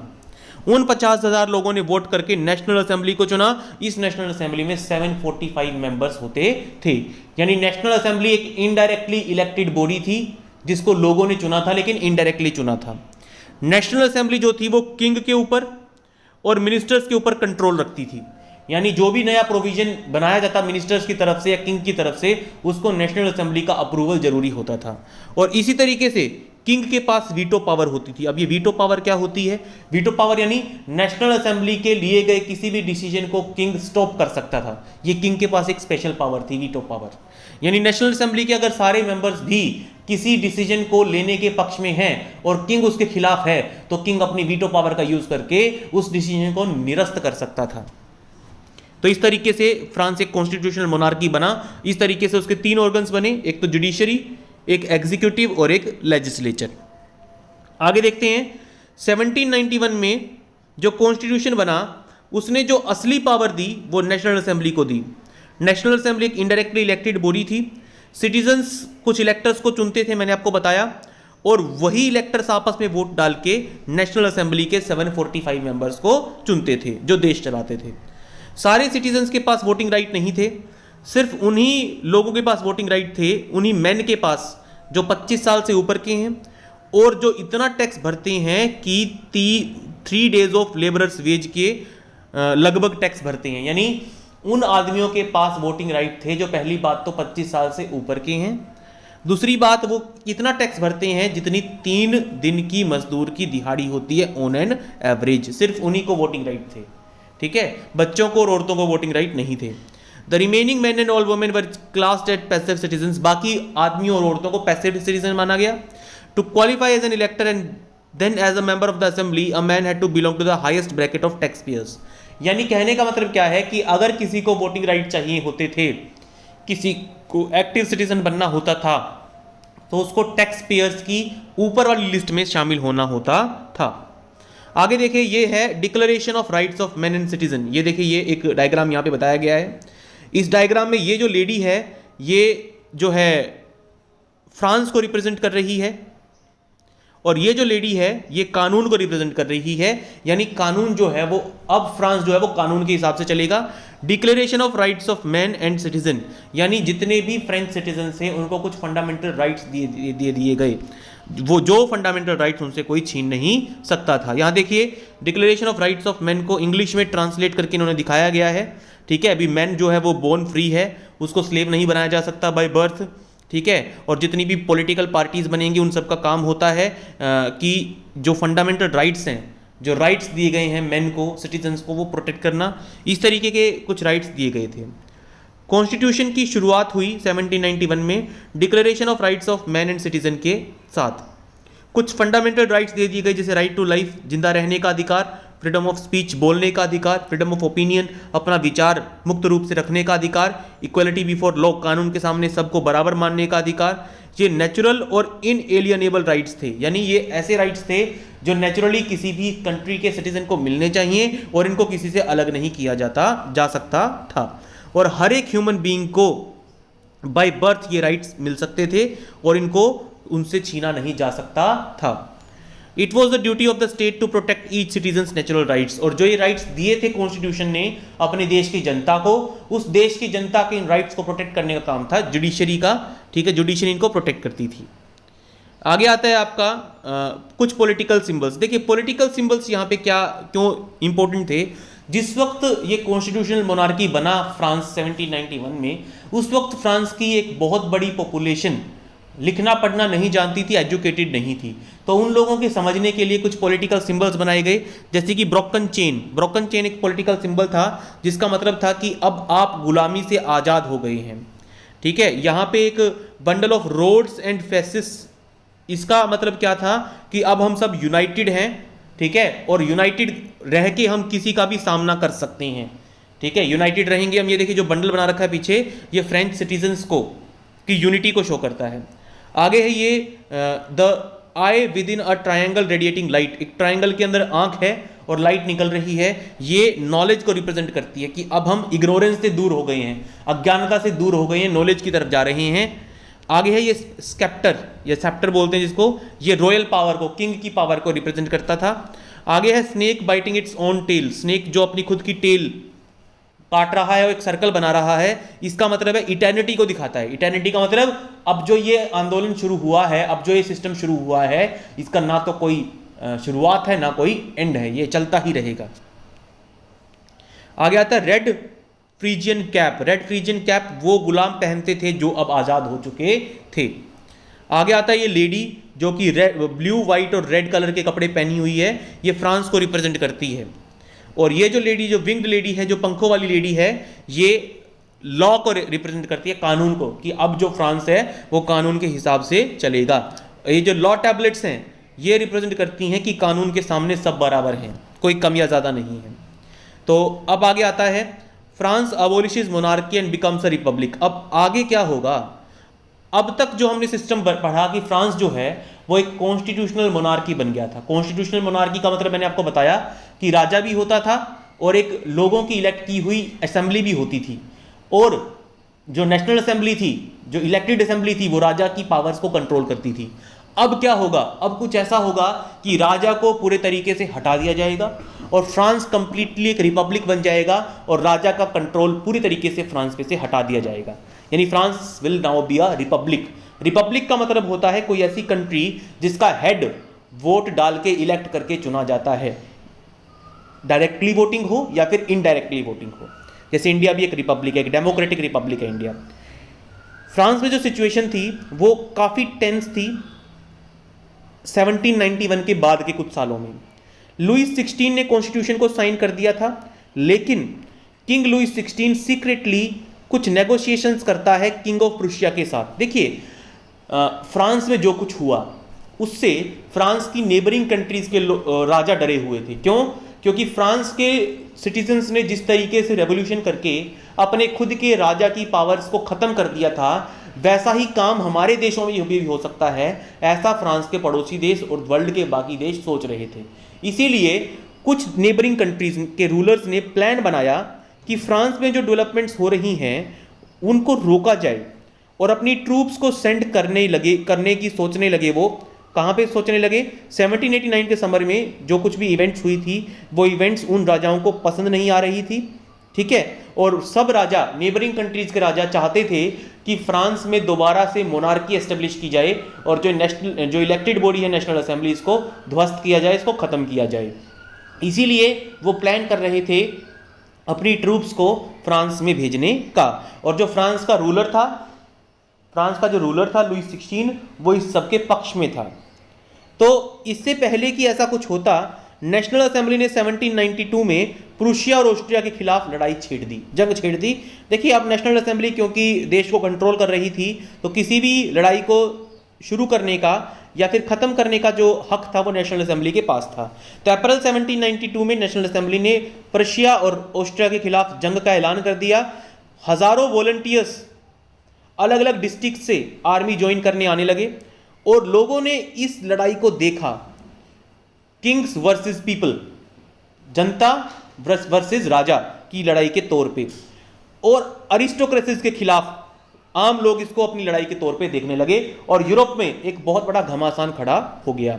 Among the patriotic songs they sang was the Marseillaise composed by poet रोजे डी लीजले। ये जो मार्सिलेज है ये आज फ्रांस का नेशनल एंथम है और ये 1792 के आसपास ही लोगों में पॉपुलर होना शुरू हुआ था। उस वक्त के फ्रेंच सिटीजन्स जो पैट्रियोटिक सिटीजन्स थे ये देशभक्ति गाना गाते हुए रोडों पे मार्च करते हुए चलते थे। It was sung for the first time by volunteers from Marseilles as they marched into Paris. Marseilles के कुछ वॉलंटियर्स थे, इस डिस्ट्रिक्ट के कुछ वॉलंटियर्स थे, वो फ्रांस में आए, पेरिस में आए पहली बार और ये गाना गाते हुए आए, ये सॉन्ग गाते हुए आए, इसलिए इस सॉन्ग का नाम मार्सिलेज पड़ा। ठीक है, आगे देखिए, the revolutionary wars brought losses and economic difficulties to the people. अब ये जो रेवोल्यूशन की कंडीशन, जो वॉर कंडीशन फ्रांस में प्रिवेल कर रही थी, इसने फ्रांस के आम लोगों की ज़िंदगी को बहुत ज़्यादा चेंज किया, क्योंकि ज़्यादातर आदमी वॉर फ्रंट पे थे, लड़ाई लड़ने के लिए गए हुए थे देश के लिए। औरतों की ज़िंदगी बदहाल होने लगी, क्योंकि उनको अब गुजारा भी चलाना था और अपनी फैमिली का ख्याल भी रखना था। पॉपुलेशन का एक बहुत बड़ा पार्ट ये मानता था कि रेवोल्यूशन को आगे बढ़ाना है, अभी ख़त्म नहीं हुआ है सब कुछ, क्योंकि 1791 का जो कॉन्स्टिट्यूशन था उसने सिर्फ rich sections of the society को ही वोटिंग राइट्स दिए थे। तो बहुत सारे लोग ये मानते थे फ्रांस का कि अभी भी हमारा काम पूरा नहीं हुआ है, हमें हर एक सिटीजन को वोटिंग राइट्स दिलाने हैं। पॉलिटिकल क्लब्स बनने लगे, पॉलिटिकल क्लब्स मतलब कुछ पॉलिटिकल ग्रुप्स बनने लगे जिनकी सिमिलर थिंकिंग होती थी, वो लोग एसोसिएशंस बनाने लगे, यूनियन बनाने लगे जिनकी सोच एक जैसी होती थी, और लोग रैली करने लगे। रैली मतलब एक ही पॉइंट पे डिस्कस करने लगे एक दूसरे के साथ।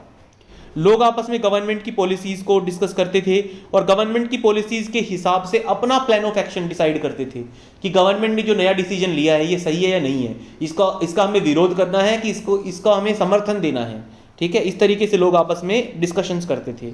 The most successful of these clubs was that of the Jacobins. सबसे इंपॉर्टेंट पॉलिटिकल क्लब बना जैकोबिन्स क्लब। जैकोबिन्स क्लब का नाम पड़ा सेंट जैकब के नाम पे। पेरिस में सेंट जैकब का एक कॉन्वेंट था। कॉन्वेंट का मतलब होता है एक बिल्डिंग जो कि रिलीजियस पर्पस के लिए बनाई गई हो। तो सेंट जैकब के नाम से जैकोबिन्स क्लब बना। और ये जैकोबिन्स क्लब की जो मीटिंग्स ज़्यादातर होती थी वो एक कॉन्वेंट में होती थी, जो कि सेंट जैकब का एक कॉन्वेंट था, एक रिलीजियस बिल्डिंग थी। औरतें भी, फ्रेंच वीमेन भी काफ़ी एक्टिवली पार्टिसिपेट कर रही थी इस पीरियड के दौरान, पॉलिटिकल थिंकर्स के तौर पे काफ़ी सामने आई और कुछ वीमेन क्लब्स भी बने। इस चैप्टर के आगे आने वाले सेक्शन 4 में हम बताएंगे कि विमेन ने अपने क्लब्स में क्या क्या डिमांड्स रखी, उनकी क्या क्या डिमांड्स थी। The members of the Jacobin club belonged mainly to the less prosperous sections of the society. Jacobin clubs के जो मेंबर्स थे वो ज़्यादातर गरीब लोग होते थे, poor sections of the society Jacobins club के मेंबर थे। कौन कौन आते थे जैकोबिन्स में? स्मॉल शॉपकीपर, छोटे दुकानदार, आर्टिजन्स जैसे कि जूते बनाने वाले, पेस्ट्री कुक्स, वॉच मेकर्स घड़ियाँ बनाने वाले, प्रिंटर्स प्रिंटिंग करने वाले, नौकर, डेली वेज वर्कर्स दिहाड़ी पे मजदूरी करने वाले। इनका जो लीडर था जैकोबिन्स का वो था मैक्सिमिलियन रोबेस्पियरे। काफ़ी इंपॉर्टेंट बंदा है ये फ्रेंच हिस्ट्री में, Maximilien Robespierre. A large group among the Jacobins decided to start wearing long striped trousers. Jacobins club के बहुत सारे लोगों ने लॉन्ग स्ट्राइप्ड ट्राउजर्स, देखिए लंबी लंबी, और देखिए इन पे स्ट्राइप्स बनी हुई है, देखिए ये स्ट्राइप्स बनी हुई इनके ऊपर, धारियां बनी हुई इनके ऊपर, इस तरह की ट्राउजर्स पहनना डिसाइड किया। इस तरह की ट्राउजर्स उन दिनों डॉक वर्कर्स पहना करते थे, जो पोर्ट्स पे काम करते थे, डॉक्स पे काम करते थे, बंदरगाह पे काम करते थे, वहाँ पे इस तरह की ट्राउजर्स पहनी जाती थी। तो किन्होंने जैकोबिन्स ने इस तरह की ट्राउजर्स को अपना पहनावा बनाने की सोची। This was to set themselves apart from fashionable sections of the society, especially nobles who wore knee breeches. ये जो उन्होंने फैशन ट्रेंड सेट किया था नया, ये अपने आप को जैकोबिन्स को अलग दिखाने के लिए शुरू किया गया था, खासकर नोबल्स से अलग दिखाने के लिए, क्योंकि उन दिनों के नोबल्स जो थे वो नी ब्रीचेस पहना करते थे। स्टूडेंट्स, अब नी ब्रीचेस होते हैं ये देखिए, ये नी ब्रीचेस होते हैं, यहाँ देखिए, ये उन दिनों के फ्रांस के नोबल्स पहना करते थे। इस पहनावे को नी ब्रीचेस कहा जाता है, ठीक है। घुटने तक की जो है जो ट्राउजर्स हैं वो लोग पहना करते थे। आगे देखिए यहाँ पे एक विमेन की बनाई हुई पेंटिंग है, ये एक विमेन की बनाई हुई पेंटिंग है, ये काफ़ी फेमस थी फ्रांस में, ठीक है। It was a way of proclaiming the end of the power wielded by the wearers of knee breeches. वो कहते थे, जैकोबिन्स क्लब के मेंबर्स कहते थे कि नी ब्रीचेस पहनने वालों ने जो पावर आज तक हमारे ऊपर दिखाई है, अब वो खत्म होने जा रही है। ये उनके पहनावे से वो दिखाना चाहते थे। These Jacobins came to be known as sans culottes. Sans का मतलब होता है विदाउट, कुलॉट्स का मतलब होता है नी ब्रीचेस। यानी जो जैकोबिन्स लॉन्ग स्ट्राइप्ड ट्राउजर्स पहनते थे उनको सेंस कुलॉट्स कहा जाने लगा। सेंस कुलॉट्स का मतलब होता है विदाउट नी ब्रीचेस। सेंस कुलॉट्स मैन जो होते थे वो रेड कैप भी पहनते थे। रेड कैप का मतलब होता है लिबर्टी की, अब हम आज़ाद हो गए हैं, लेकिन विमेन को रेड कैप पहनने की इजाज़त नहीं थी उन दिनों में। 1792 के समर में जैकोबिन्स ने इंसरेक्शन प्लान किया। इंसरेक्शन का मतलब जो उस वक्त रूल कर रही थी कंट्री को, उसके खिलाफ एक वॉयलेंट स्ट्रगल उन्होंने प्लान किया। पेरिस के बहुत सारे सिटीजन्स को साथ में ले लिया गया, जो कि शॉर्ट सप्लाईज और फूड के बढ़ते हुए दाम से परेशान थे। अगस्त 10 की मॉर्निंग को, अगस्त 10 1792 की मॉर्निंग को पैलेस ऑफ टुलेरिस के ऊपर अटैक कर दिया इन जैकोबिन्स ने। किंग के गार्ड्स को मार डाला गया और किंग को बंदी बना लिया, कई घंटों तक बंदी बना के रखा। बाद में जो नेशनल असेंबली थे उसने रॉयल फैमिली के सारे मेंबर्स को जेल में डाल देने की सजा सुनाई। अब जेल में क्यों डाला गया रॉयल फैमिली के मेंबर्स को? क्योंकि उन्होंने देश के खिलाफ कॉन्स्पिरेसी की थी, षड्यंत्र किया था। क्या षड्यंत्र किया था? मैंने आपको बताया कि लुईस 16 ने सीक्रेटली किंग ऑफ पर्शिया के साथ एक नेगोशिएशन साइन की थी कि आप मेरे देश में घुस के मेरा रूल दोबारा से एस्टेब्लिश करवाइए। इलेक्शंस हुए, ठीक है, दोबारा। अब की बार जो इलेक्शंस हुए, इन इलेक्शंस में 21 ईयर्स से ज़्यादा के हर मैन को वोटिंग राइट्स दे दिए गए, चाहे उसके पास वेल्थ हो या ना हो, लेकिन विमेन को अभी भी वोटिंग राइट्स नहीं दिए गए थे। जो न्यूली इलेक्टेड असेंबली थी उसको कन्वेंशन कहा गया। जैसे सबसे पहले जो असेंबली बनी थी, इलेक्टेड असेंबली बनी थी, उसको नेशनल असेंबली कहा जाता था। उस नेशनल असेंबली को चुनने के लिए एक्टिव सिटीजन्स वोट करते थे। 25 साल से ऊपर के 3 दिन की मजदूर की दिहाड़ी के बराबर टैक्स देने वाले लोग वोट करते थे।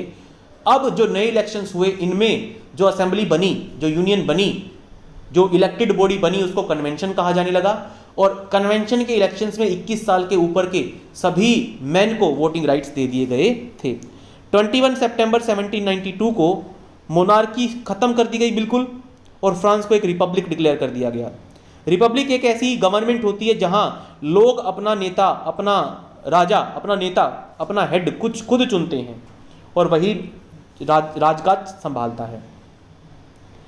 कोई हेरिडिटरी मोनार्की नहीं होती, ऐसे देश में कोई राजा नहीं बनता, राजा के बाद राजा का बेटा राजा नहीं बनता। हेरिडिटरी का मतलब बेटे के बाद पोता, पोते के बाद पटपोता, वो हेरिडिटरी होता है। तो कोई हेरिडिटरी मोनार्की नहीं होती। You can try and find out some other countries that are republics and investigate when and how they become so. अगर आप चाहें तो ये आपको सजेशन दे रहा है कि आप कुछ और कंट्रीज के बारे में पढ़ सकते हैं, क्योंकि स्टूडेंट्स जितनी भी कंट्रीज रिपब्लिक्स हैं इस वर्ल्ड में, उनमें से ज़्यादातर ने कहीं ना कहीं स्ट्रगल जरूर किया है। जैसे फ्रांस का स्ट्रगल हम पढ़ रहे हैं, फ्रांस का रेवोल्यूशन हम पढ़ रहे हैं, वैसे ही ज़्यादातर कंट्रीज़ ने कुछ ना कुछ स्ट्रगल जरूर किए हैं ऐसा पाने के लिए। लुईस 16 को मौत की सज़ा दी गई ट्रीजन के लिए, ट्रीजन यानी षड्यंत्र के लिए सरकार के खिलाफ। 21 जनवरी 1793 को उसको पब्लिकली पैलेस डीला कॉनकॉर्ड में फांसी दे दी गई। उसकी जो राजधानी थी मैरी एंटोनिएट, उसको भी फांसी की सज़ा दे दी गई कुछ टाइम बाद। The rain of terror. अब लोगों को ये लग रहा था कि जो हो रहा है फ्रांस में वो बेहतरी के लिए हो रहा है, लेकिन हुआ इससे उल्टा।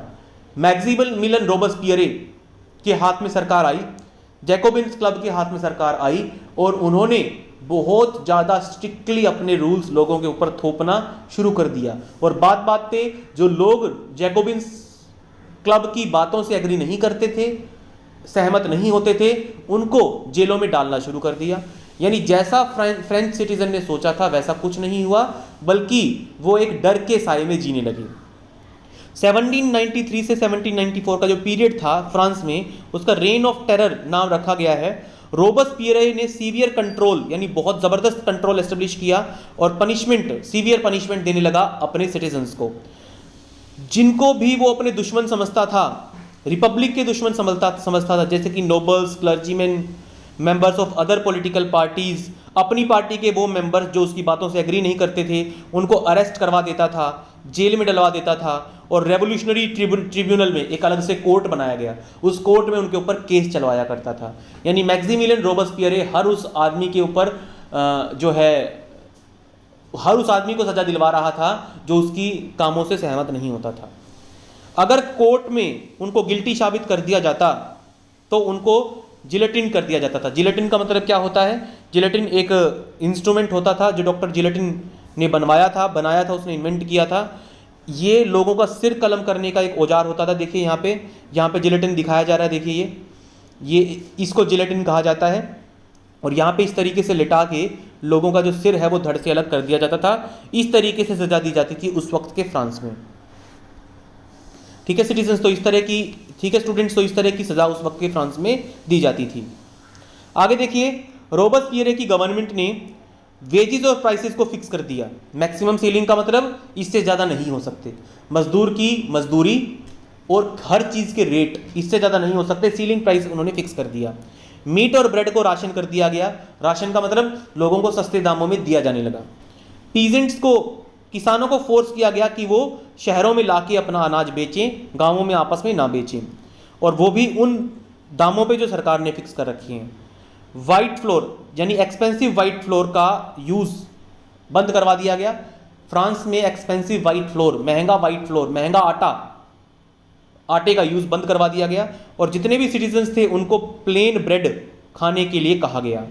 अ loaf made of whole wheat, bread का एक लोफ जो कि पूरे व्हीट से बनाया जाता था, होल व्हीट से बनाया जाता था, वो खाने के लिए कहा गया सबको। Equality was also sought to be practice through forms of speech and address.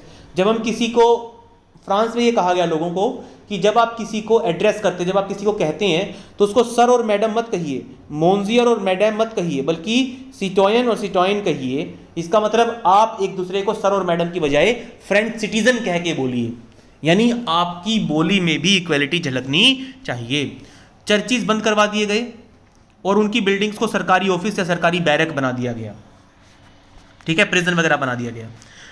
रोबेस्पियरे ने अपनी पॉलिसीज को इतने रिलेंटलेसली लोगों के ऊपर थोपा कि उसके खुद के सपोर्टर्स भी और मॉडरेशन की डिमांड करने लगे कि इतने स्ट्रिक्ट रूल्स और रेगुलेशन हमें नहीं चाहिए, हमें थोड़ा सा जो है ढीला छोड़ो, ढिलाई, मॉडरेशन का होता है थोड़ी ढिलाई दो। Finally he was convicted by a court in July 1794। आखिरकार 1794 में एक कोर्ट ने उसको सजा दी, मैक्सिमिलियन रोबेस्पियरे को। उसको अरेस्ट किया गया और अगले दिन ही उसको जिलेटिन कर दिया गया, उसका सिर धड़ से अलग कर दिया गया। हमने देखा था कि मैक्सिमिलियन रोबेस्पियरे ने जो सरकार बनाई थी फ्रांस में, वो काफ़ी ऐसी सरकार थी जो आम लोगों को पसंद नहीं आ रही थी। तो आखिरकार हुआ क्या, मैक्सिमिलियन रोबेस्पियरे को पकड़ के उनको सजा दी गई, उनको मार दिया गया और एक नई सरकार फ्रांस में बनाई गई जिसको डायरेक्टरी कहा जाता था। जैकोबिन गवर्नमेंट के गिरने के बाद जो वेल्दी मिडिल क्लास थी उसने दोबारा फिर से पावर अपने हाथ में ले ली, यानी थर्ड एस्टेट के रिच मेंबर्स के हाथ में मेनली पावर आ गई दोबारा। एक नया कॉन्स्टिट्यूशन बनाया गया।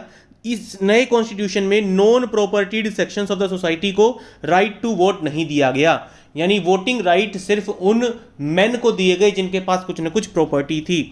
2 लेजिस्लेटिव असेंबलीज बनाई गई, जैसे हमारे इंडिया में होती है लोकसभा और राज्यसभा होती है, स्टेट में विधानसभा होती है, ठीक उसी तरीके की 2 लेजिस्लेटिव असेंबलीज फ्रांस में भी बनाई गई। और ये दोनों काउंसिल्स मिलके डायरेक्टरी को अपॉइंट करती थी। डायरेक्टरी 5 मेंबर्स की एक काउंसिल होती थी, एक ग्रुप होता था, और यही 5 मेंबर्स मिलके पूरे फ्रांस के डिसीजंस लिया करते थे। ये जो डायरेक्टरी थी, 5 मेंबर्स की डायरेक्टरी थी, ये इसलिए बनाई गई थी ताकि जो पावर है वो किसी एक आदमी के अंडर ना हो जैसा कि जैकोबिन्स के साथ हुआ था।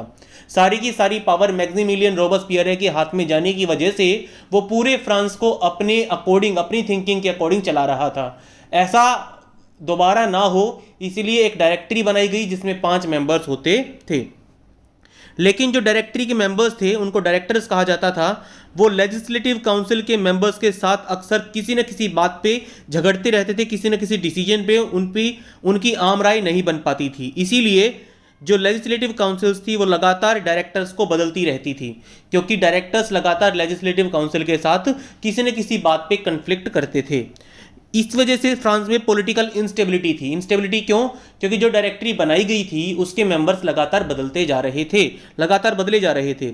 और इसी डायरेक्टरी की इंस्टेबिलिटी का फायदा उठाते हुए मिलिट्री डिक्टेटर नेपोलियन बोनापार्ट ने फ्रांस के रूल को अपने हाथ में ले लिया।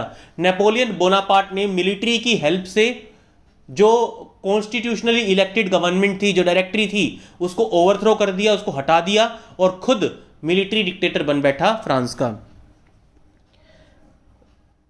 Through all these changes in the form of government, the ideals of freedom, of equality before the law, and of fraternity remained inspiring ideals that motivated political movements in France and rest of Europe during the following century. वैसे तो कई बार changes आई। देखिए France में काफ़ी instability है। शुरू में तो क्या होता था, मोनार्की होती थी, लुई 16 वहाँ का राजा था। लोगों ने आपस में, थर्ड एस्टेट के मेंबर्स ने स्ट्रगल किया, नेशनल असेंबली बनाई, किंग को मजबूरन नेशनल असेंबली को अप्रूवल देना पड़ा और एक कॉन्स्टिट्यूशनल मोनार्की बन गया फ्रांस। कॉन्स्टिट्यूशनल मोनार्की बनने के बाद फ्रांस में आई कन्वेंशन, मैक्सिमिलियन रोबेस्पियरे का रूल आया और उसके बाद मैक्सिमिलियन रोबेस्पियरे ने जिस तरह की सरकार चलाई फ्रांस में वो लोगों को पसंद नहीं आई। आखिरकार रोबेस्पियरे को भी पनिश किया गया और फिर डायरेक्टरी नाम की एक गवर्नमेंट बनाई गई। डायरेक्टरी भी पॉलिटिकली इनस्टेबल थी। उसके बाद आता है मिलिट्री ओवरथ्रो, ठीक है, मिलिट्री डिक्टेटर नेपोलियन बोनापार्ट का रूल। नेपोलियन बोनापार्ट एक बहुत ही एबल एडमिनिस्ट्रेटर था और लोग उसमें एक तरीके से भगवान को देखते थे। कुछ लोग ऐसे थे जो नेपोलियन को सपोर्ट करने वाले थे, उसमें भगवान को देखते थे कि ये जो बंदा है ये फ्रांस को वैसा बना सकता है जैसा हम सपनों में सोचते हैं। ऐसा कुछ लोगों का नेपोलियन बोनापार्ट के बारे में सोचना था। Did women have a revolution? अब ये स्टूडेंट्स विमेन का क्या कॉन्ट्रीब्यूशन रहा फ्रेंच रेवोल्यूशन में, बहुत इंपॉर्टेंट ये आर्टिकल है, ध्यान से पढ़ेंगे। शुरुआत से ही विमेन ने काफी एक्टिव रोल प्ले किया उन सारी घटनाओं में जिन्होंने फ्रेंच सोसाइटी में इंपॉर्टेंट चेंजेस इंट्रोड्यूस किए। उनका मानना था, विमेन का मानना था कि उनकी इन्वॉल्वमेंट से रेवोल्यूशन और ज़्यादा प्रेशराइज हो जाएगा और गवर्नमेंट कुछ ऐसे मेजर्स जरूर लेगी जिससे विमेन की जिंदगियों में सुधार आएगा। थर्ड एस्टेट की ज़्यादातर औरतें थी वो काम किया करती थी, वर्किंग विमेन थी। वो या तो सीमस्ट्रेसेस का या लॉन्ड्रेसेस का, यानी कपड़े धोती थी, या तो धोबी का काम करती थी। सीमस्ट्रेस का मतलब होता है कपड़े सीलने का काम करती थी। फ्लावर्स बेचती थी, फ्रूट्स बेचती थी, सब्जियां बेचती थी मार्केट में, या फिर अमीर आदमियों के घरों में डोमेस्टिक हेल्प का काम करती थी, ठीक है। घरों में झाड़ू पोछा बर्तन वगैरह का काम करती थी। ज़्यादातर जो विमेन थी उन दिनों की थर्ड एस्टेट की, उनको पढ़ने लिखने की और जॉब ट्रेनिंग करने की इजाज़त नहीं थी। सिर्फ नोबल्स की जो बेटियां होती थी और थर्ड एस्टेट के जो अमीर आदमियों की बेटियां होती थी वही कॉन्वेंट स्कूल्स में, कॉन्वेंट प्लेसेस में पढ़ पाती थी, और उसके बाद उनकी शादी करने की जिम्मेदारी भी उनके परिवार वालों की होती थी। उन औरतों को भी अपने परिवार वालों की मर्जी के लड़के से शादी करनी पड़ती थी। जो वर्किंग वीमेन होती थी उनको काम तो करना ही पड़ता था, साथ ही साथ अपनी फैमिली के लिए खाना पकाना, पानी लेके आना, ब्रेड के लिए लाइन में खड़े रहना और बच्चों की देखभाल करना, ये सारा काम भी वर्किंग वीमेन का ही होता था। और उनकी जो वेजेस होती थी, उनकी जो दिहाड़ी होती थी, वो मेन से काफ़ी कम दी जाती थी। In order to discuss and voice their interest, women started their own political clubs and newspapers. Women की आवाज़ को उठाने के लिए, बुलंद करने के लिए औरतों ने भी खुद के पॉलिटिकल क्लब्स, जैसे एक जैकोबिन था वो तो मेन का क्लब था, वैसे ही औरतों ने भी कुछ पॉलिटिकल क्लब्स शुरू किए, कुछ न्यूज़पेपर शुरू किए जहां विमेन के इंटरेस्ट की बात की जाती थी। लगभग 60 वीमेन क्लब्स बनाए गए अलग अलग फ्रांस के अलग अलग एरियाज में।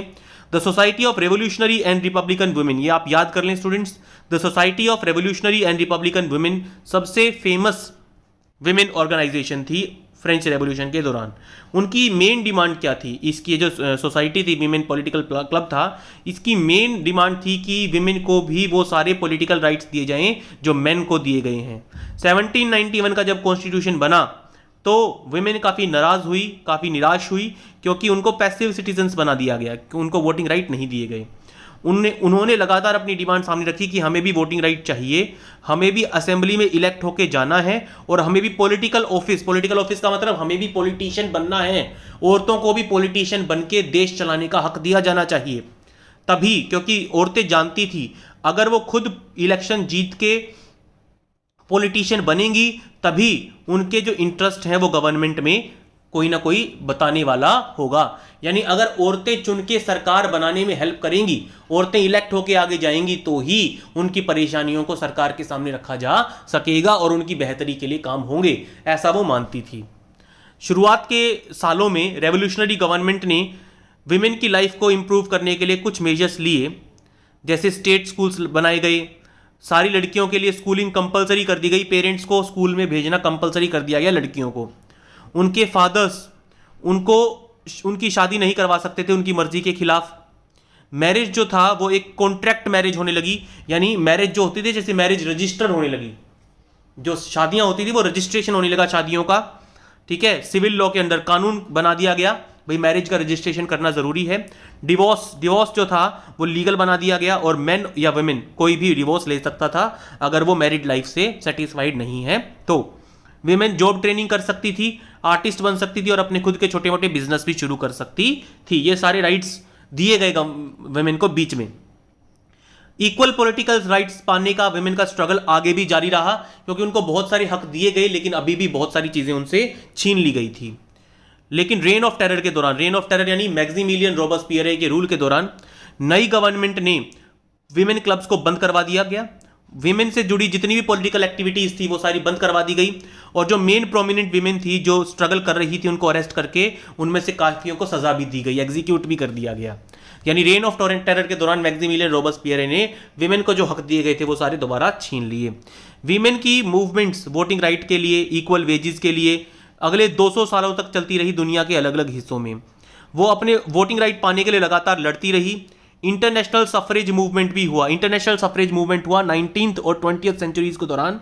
इस मूवमेंट के दौरान औरतों का मेन जो डिमांड था वो यही था कि अलग अलग कंट्रीज में हमें भी वोटिंग राइट दिए जाने चाहिए।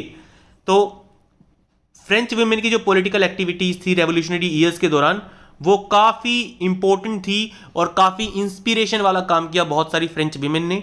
1946 में जाके देखिए, 1789 में स्ट्रगल शुरू हुआ था फ्रेंच रेवोल्यूशन का, 1946 में जाके विमेन को वोटिंग राइट दिए गए, काफ़ी बाद में जाके।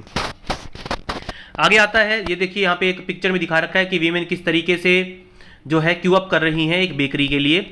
यहाँ पे स्टूडेंट्स एक विमेन के बारे में बता रखा है, ओलंपे डी गोज, ठीक है। ये एक रेवोल्यूशनरी वुमेन थी, काफ़ी इंपॉर्टेंट पॉलिटिकली एक्टिव विमेन थी रेवोल्यूशन के दौरान फ्रांस में। उन्होंने जो declaration of rights of man and citizen pass हुआ था जिसमें विमेन को वोटिंग राइट नहीं दिए गए थे, तो उसके खिलाफ इन्होंने आवाज़ उठाई और इन्होंने अपना खुद का एक डिक्लेरेशन बनाया, declaration of rights of women and citizen, ठीक है, और नेशनल असेंबली के सामने उसको पेश भी किया गया। जैकोबिन गवर्नमेंट के खिलाफ इन्होंने आवाज़ उठाई, ठीक है, लेकिन नेशनल कन्वेंशन ने इनको सज़ा दी गई। नेशनल कन्वेंशन ने, जो कन्वेंशन गवर्नमेंट थी, उस दौरान इनको सज़ा दी गई और इनको पनिश कर दिया गया, इनको फांसी की सज़ा दे दी गई। आगे आता है एबोलिशन ऑफ स्लेवरी, यानी देखिए उन दिनों स्लेवरी काफ़ी इंपॉर्टेंट बिजनेस था फ्रांस में। प्लांटेशन आपको पता होगा, एक बहुत बड़े इलाके में, 8th क्लास में आपने पढ़ा है, एक बहुत बड़े इलाके में रबर की शॉप, सेब की, इस तरह की खेती की जाती है। और अक्सर प्लांटेशन ओनर्स को अपनी प्लांटेशंस पे काम करने के लिए मजदूरों की ज़रूरत होती है। तो पढ़ते हैं एबोलिशन ऑफ स्लेवरी के बारे में। सबसे इंपॉर्टेंट रेवोल्यूशनरी रिफॉर्म जो आया जैकोबिन गवर्नमेंट के दौरान, वो था स्लेवरी का ख़त्म होना। जैकोबिन्स ने, यानी मैक्सिमिलियन रोबेस्पियर ने स्लेवरी को ख़त्म किया फ्रेंच कॉलोनीज़ में। फ्रेंच कॉलोनीज़ का मतलब फ्रांस के अंदर, और जो कंट्रीज़ फ्रांस की गुलाम थी उनके अंदर भी। कैरेबियन जिसको हम वेस्ट इंडीज़ के आसपास वाली जो जगह है उसको कैरेबियन बोलते हैं। कैरेबियन में जैसे कि मार्टिनिक में, ग्वाडेलोप में और सेंट डोमिंगो में ये इंपॉर्टेंट सप्लायर्स थे। यहाँ पे मेनली टबैको, इंडिगो, शुगर और कॉफ़ी का सप्लाई होता था। लेकिन यूरोपियंस जो थे स्टूडेंट्स, यूरोपियंस दूर वाली जगहों पे जाके, अनफेमिलियर जगहों पे जाके काम करना पसंद नहीं करते थे, ठीक है। इसीलिए ट्रायंगुलर स्लेव ट्रेड चलती थी यूरोप, अफ्रीका और अमेरिका में, यानी अफ्रीका से, अमेरिका से यूरोप के बीच में स्लेव ट्रेड होती थी, यानी आदमियों को खरीदा और बेचा जाता था, गुलामों को खरीदा और बेचा जाता था। ये जो स्लेव ट्रेड है ये 17th सेंचुरी में शुरू हुई थी। जो फ्रांस के व्यापारी थे वो बोर्डेक्स या नैंतेस पे जाते थे, जो अफ्रीका में पड़ते थे। ये दोनों पोर्ट्स अफ्रीका में पड़ते थे और वहाँ के लोकल चीफ्स से गुलाम खरीद के लेके आते थे। यानी फ्रांस के जो मर्चेंट्स थे वो बोर्डेक्स और नैंतेस में जाते थे। ये अफ्रीका की पोर्ट सिटीज़ हैं। ये दोनों पोर्ट सिटीज़ स्लेव ट्रेड के लिए ही जानी जाती थी। तो वो फ्रेंच मर्चेंट्स वहाँ जाते और वहाँ के लोकल चीफ्स से स्लेव्स को खरीदते थे। ब्रेंडेड एंड शेकल्ड, उनको जंजीरों में बांध के टाइटली पैक करके 3 महीने लंबी समुद्री यात्रा पे भेज दिया जाता था, अटलांटिक से कैरेबियन तक। वहां पे प्लांटेशन ओनर्स, फ्रेंच मर्चेंट्स उनको अफ्रीका से खरीद के लेके आते थे और अपने देश में लाके प्लांटेशन ओनर्स को बेच दिया करते थे। स्लेव्स का शोषण करके ही जो ग्रोइंग डिमांड थी लेबर की यूरोप में, वो पूरी की जा रही थी। शुगर, कॉफी और इंडिगो प्लांटेशंस में स्लेव्स ही काम किया करते थे। पोर्ट सिटीज जो थी बोर्डेक्स और नैंतेस, यहाँ पे इकोनॉमिक प्रॉस्पेरिटी, यानी यहाँ पे जो दोनों पोर्ट काफ़ी अमीर हो गए थे, यहाँ पे काफ़ी लेन देन होता था, मेनली स्लेव ट्रेड के लिए ये जाने जाते थे। 18th सेंचुरी के दौरान स्लेवरी के खिलाफ आवाज़ उठी फ्रांस में, लेकिन काफ़ी छोटे लेवल पे। नेशनल असेंबली में काफ़ी लंबे लंबे डिबेट्स हुए कि जो राइट्स ऑफ मैन हमने डिक्लेयर किया है वो सारे फ्रेंच सब्जेक्ट्स को दिया जाना चाहिए, फ्रेंच की कॉलोनीज को भी दिया जाना चाहिए, या सिर्फ फ्रांस में ही लागू होना चाहिए। देखिए स्टूडेंट्स, जो declaration of right of man and citizen था, जो नेशनल असेंबली ने पास किया था फ्रांस में, अगर वो फ्रांस के साथ साथ फ्रेंच कॉलोनीज में भी पास कर दिया जाता तो स्लेव ट्रेड अपने आप ही खत्म हो जाती। लेकिन नेशनल असेंबली ने ऐसा नहीं किया। नेशनल असेंबली ने जो declaration of rights of man and citizen था वो सिर्फ फ्रांस में ही पास किया। उसने ये लॉज अपनी कॉलोनीज में पास नहीं किया, क्योंकि उसको पता था कि जिन बिजनेसमैन का काम स्लेव से चल रहा है वो बिजनेसमैन जो है सरकार के खिलाफ हो जाएंगे, सरकार को गिराने की कोशिश करेंगे। आखिरकार कन्वेंशन जब आई देश में, कन्वेंशन गवर्नमेंट जब आई देश में 1794 में आई थी ये, उसने सारे स्लेव्स को फ्री डिक्लेयर कर दिया जो कि फ्रेंच कॉलोनीज में गुलाम बनाए गए थे। यानी एक तरीके से कन्वेंशन ने 1794 में स्लेव ट्रेड को बंद करवा दिया। लेकिन ये जो स्लेव ट्रेड के ऊपर बैन लगा था ये शॉर्ट टर्म बैन साबित हुआ, क्योंकि 10 साल बाद नेपोलियन ने स्लेवरी को दोबारा शुरू करवाया। प्लांटेशन ओनर्स ये मानते थे कि निग्रोज को, अफ्रीकन निग्रोज को स्लेव बनाना उनका एक राइट है, उनकी इकोनॉमिक प्रॉस्पेरिटी के लिए, उनके इकोनॉमिक इंटरेस्ट के लिए जरूरी है। आखिरकार नेपोलियन बोनापार्ट के बाद 1848 में स्लेव्स ट्रेड को बिल्कुल बंद कर दिया गया। आगे आता आपका रेवोल्यूशन एंड एवरीडे लाइफ, यानी फ्रेंच रेवोल्यूशन ने एवरीडे लाइफ पे क्या असर डाला। क्या पॉलिटिक्स लोगों के पहनावे को बदल सकती है? क्या पॉलिटिक्स लोगों की लैंग्वेज को बदल सकती है? क्या पॉलिटिक्स उनकी बुक्स को बदल सकती है? बिल्कुल कर सकती है। पॉलिटिक्स की वजह से लैंग्वेज में, पॉलिटिक्स की वजह से लोगों के पहनावे में, पॉलिटिक्स की वजह से लोगों की थिंकिंग में, बुक्स में, हर चीज़ में चेंज आ सकता है। 1789 के बाद फ्रांस में बहुत सारे चेंजेस आए लोगों की ज़िंदगी में, मैन, वेमेन और चिल्ड्रन की ज़िंदगी में। रेवोल्यूशनरी गवर्नमेंट्स ने ऐसे कानून पास किए जिसकी वजह से लिबर्टी और इक्वलिटी के जो आइडियाज़ थे वो पूरे फ्रांस में फैलने लगे। एक इंपॉर्टेंट लॉ जो कि पास किया गया बास्टील की स्टॉर्मिंग के बाद, बास्टील की जेल को गिराने के बाद, 1789 में ये सब करने के बाद, abolition of censorship. Abolition of censorship का मतलब जितने भी ओल्ड रिजाइम के दौरान जितने भी रिटन मटेरियल छपा करते थे, बुक्स, न्यूज़पेपर, प्लेज, उनको पहले अप्रूव करवाना पड़ता था किंग के सेंसर्स से। किंग के आदमी पहले रिटन मटेरियल को अप्रूव करते थे, उसके बाद उनको छापा जाता था, प्रिंट किया जाता था। लेकिन स्टॉर्मिंग ऑफ बास्टील के बाद ये जो सेंसरशिप थी इसको हटाया गया और लोगों को फ्रीडम दी गई अपने विचारों को मुक्त रूप से लिख के दुनिया तक प्रिंट करवा के भेजने का। Declaration of right of man and citizen ने फ्रीडम ऑफ स्पीच दिया लोगों को और फ्रीडम ऑफ एक्सप्रेशन दिया। अब न्यूज़पेपर छपने लगे, पैम्फलेट्स छपने लगी, बुक्स छपने लगी, प्रिंटेड पिक्चर्स छपने लगी फ्रांस में। एक बाढ़ सी आ गई ऐसी चीज़ों की, ऐसे मटेरियल की, ठीक है, जो रैपिडली ट्रेवल कर रही थी टाउन्स से कंट्री साइड में, टाउन से गांवों में। ऐसी इवेंट्स और ऐसे चेंजेस जो कि फ्रांस में हो रहे थे वो फ्रांस के अलग अलग शहरों में, फ्रांस के अलग अलग विलेजेस में पहुंचाए जाने लगे प्रेस के थ्रू। प्रेस की फ्रीडम की वजह से जो ओपोजिंग व्यूज थे, ओपोजिंग यानी सरकार के खिलाफ जिन लोगों का कुछ मानना था, वो सरकार के खिलाफ भी लिख के छपवा सकते थे। Each side sought to convince the others of its position through the medium of print.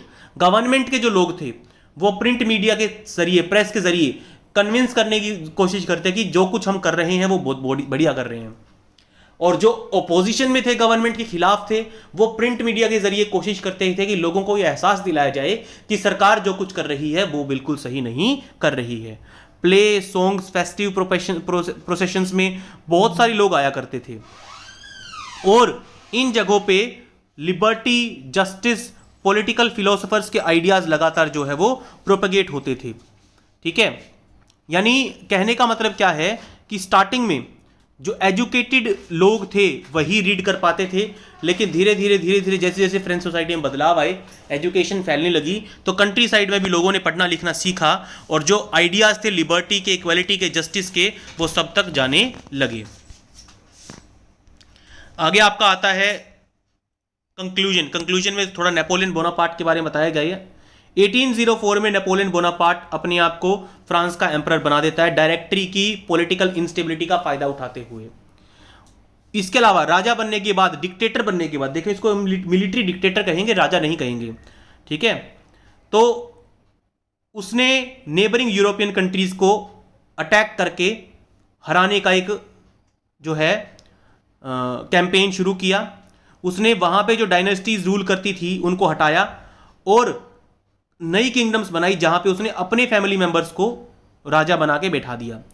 Napoleon ने अपने आप को मॉडर्नाइजर ऑफ यूरोप के तौर पे देखा। वो कहता था कि जो मॉडर्निटी आएगी, जो रेवोल्यूशन आएगा पूरे यूरोप में, वो मेरी वजह से आएगा, ऐसा नेपोलियन मानता था।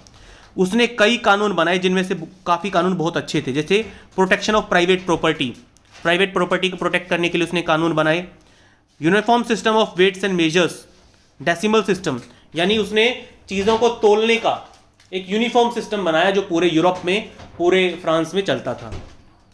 शुरुआत में लोग नेपोलियन को एक लिबरेटर के तौर पे देखते थे जो लोगों को आज़ादी दिलाने का काम करेगा, लेकिन जल्दी ही नेपोलियन की आर्मीज को लोग इन्वेडर्स के तौर पे देखने लगे कि ये तो आक्रमणकारी है, इनका काम तो हमला करना और लोगों को बंदी बनाना है। आखिरकार कई देशों ने मिलकर वाटरलू की लड़ाई में 1815 में नेपोलियन बोनापार्ट को हरा दिया। उसके काफ़ी मेजर्स जो उसने लिए थे, ठीक है, उसने लिबर्टी के आइडियाज़ को, मॉडर्न लॉज के आइडियाज़ को यूरोप में दूर दूर तक फैलाया। देखिए, जो चीज़ फ्रांस में, सिर्फ फ्रांस में चल रही थी, नेपोलियन की वजह से वो आइडियाज़ यूरोप के अलग अलग हिस्सों में फैलने लगे। नेपोलियन जहाँ जहाँ गया, जिन जिन जगहों पे उसने अटैक किया या जिन जिन जगहों पे उसने रूल किया, वहाँ वहाँ उसने लिबर्टी के, इक्वलिटी के, जस्टिस के उन आइडियाज़ को भी प्रोपेगेट करवाया जो आइडियाज़ फ्रांस में पैदा हुए थे। Ideas of liberty democratic rights was the most important legacy of French revolution. French revolution का सबसे इंपॉर्टेंट जो देन है दुनिया को वो है लिबर्टी, डेमोक्रेसी के आइडियाज सबसे पहले फ्रेंच रेवोल्यूशन ने ही दिए। फ्रांस से ये आइडियाज यूरोप में फैले 19th सेंचुरी के दौरान। यूरोप में उन दिनों फ्यूडल सिस्टम चला करता था, वो फ्यूडल सिस्टम बंद करवाया गया। colonized peoples revoked the ideas of freedom from bondage into their movements to create a sovereign nation state।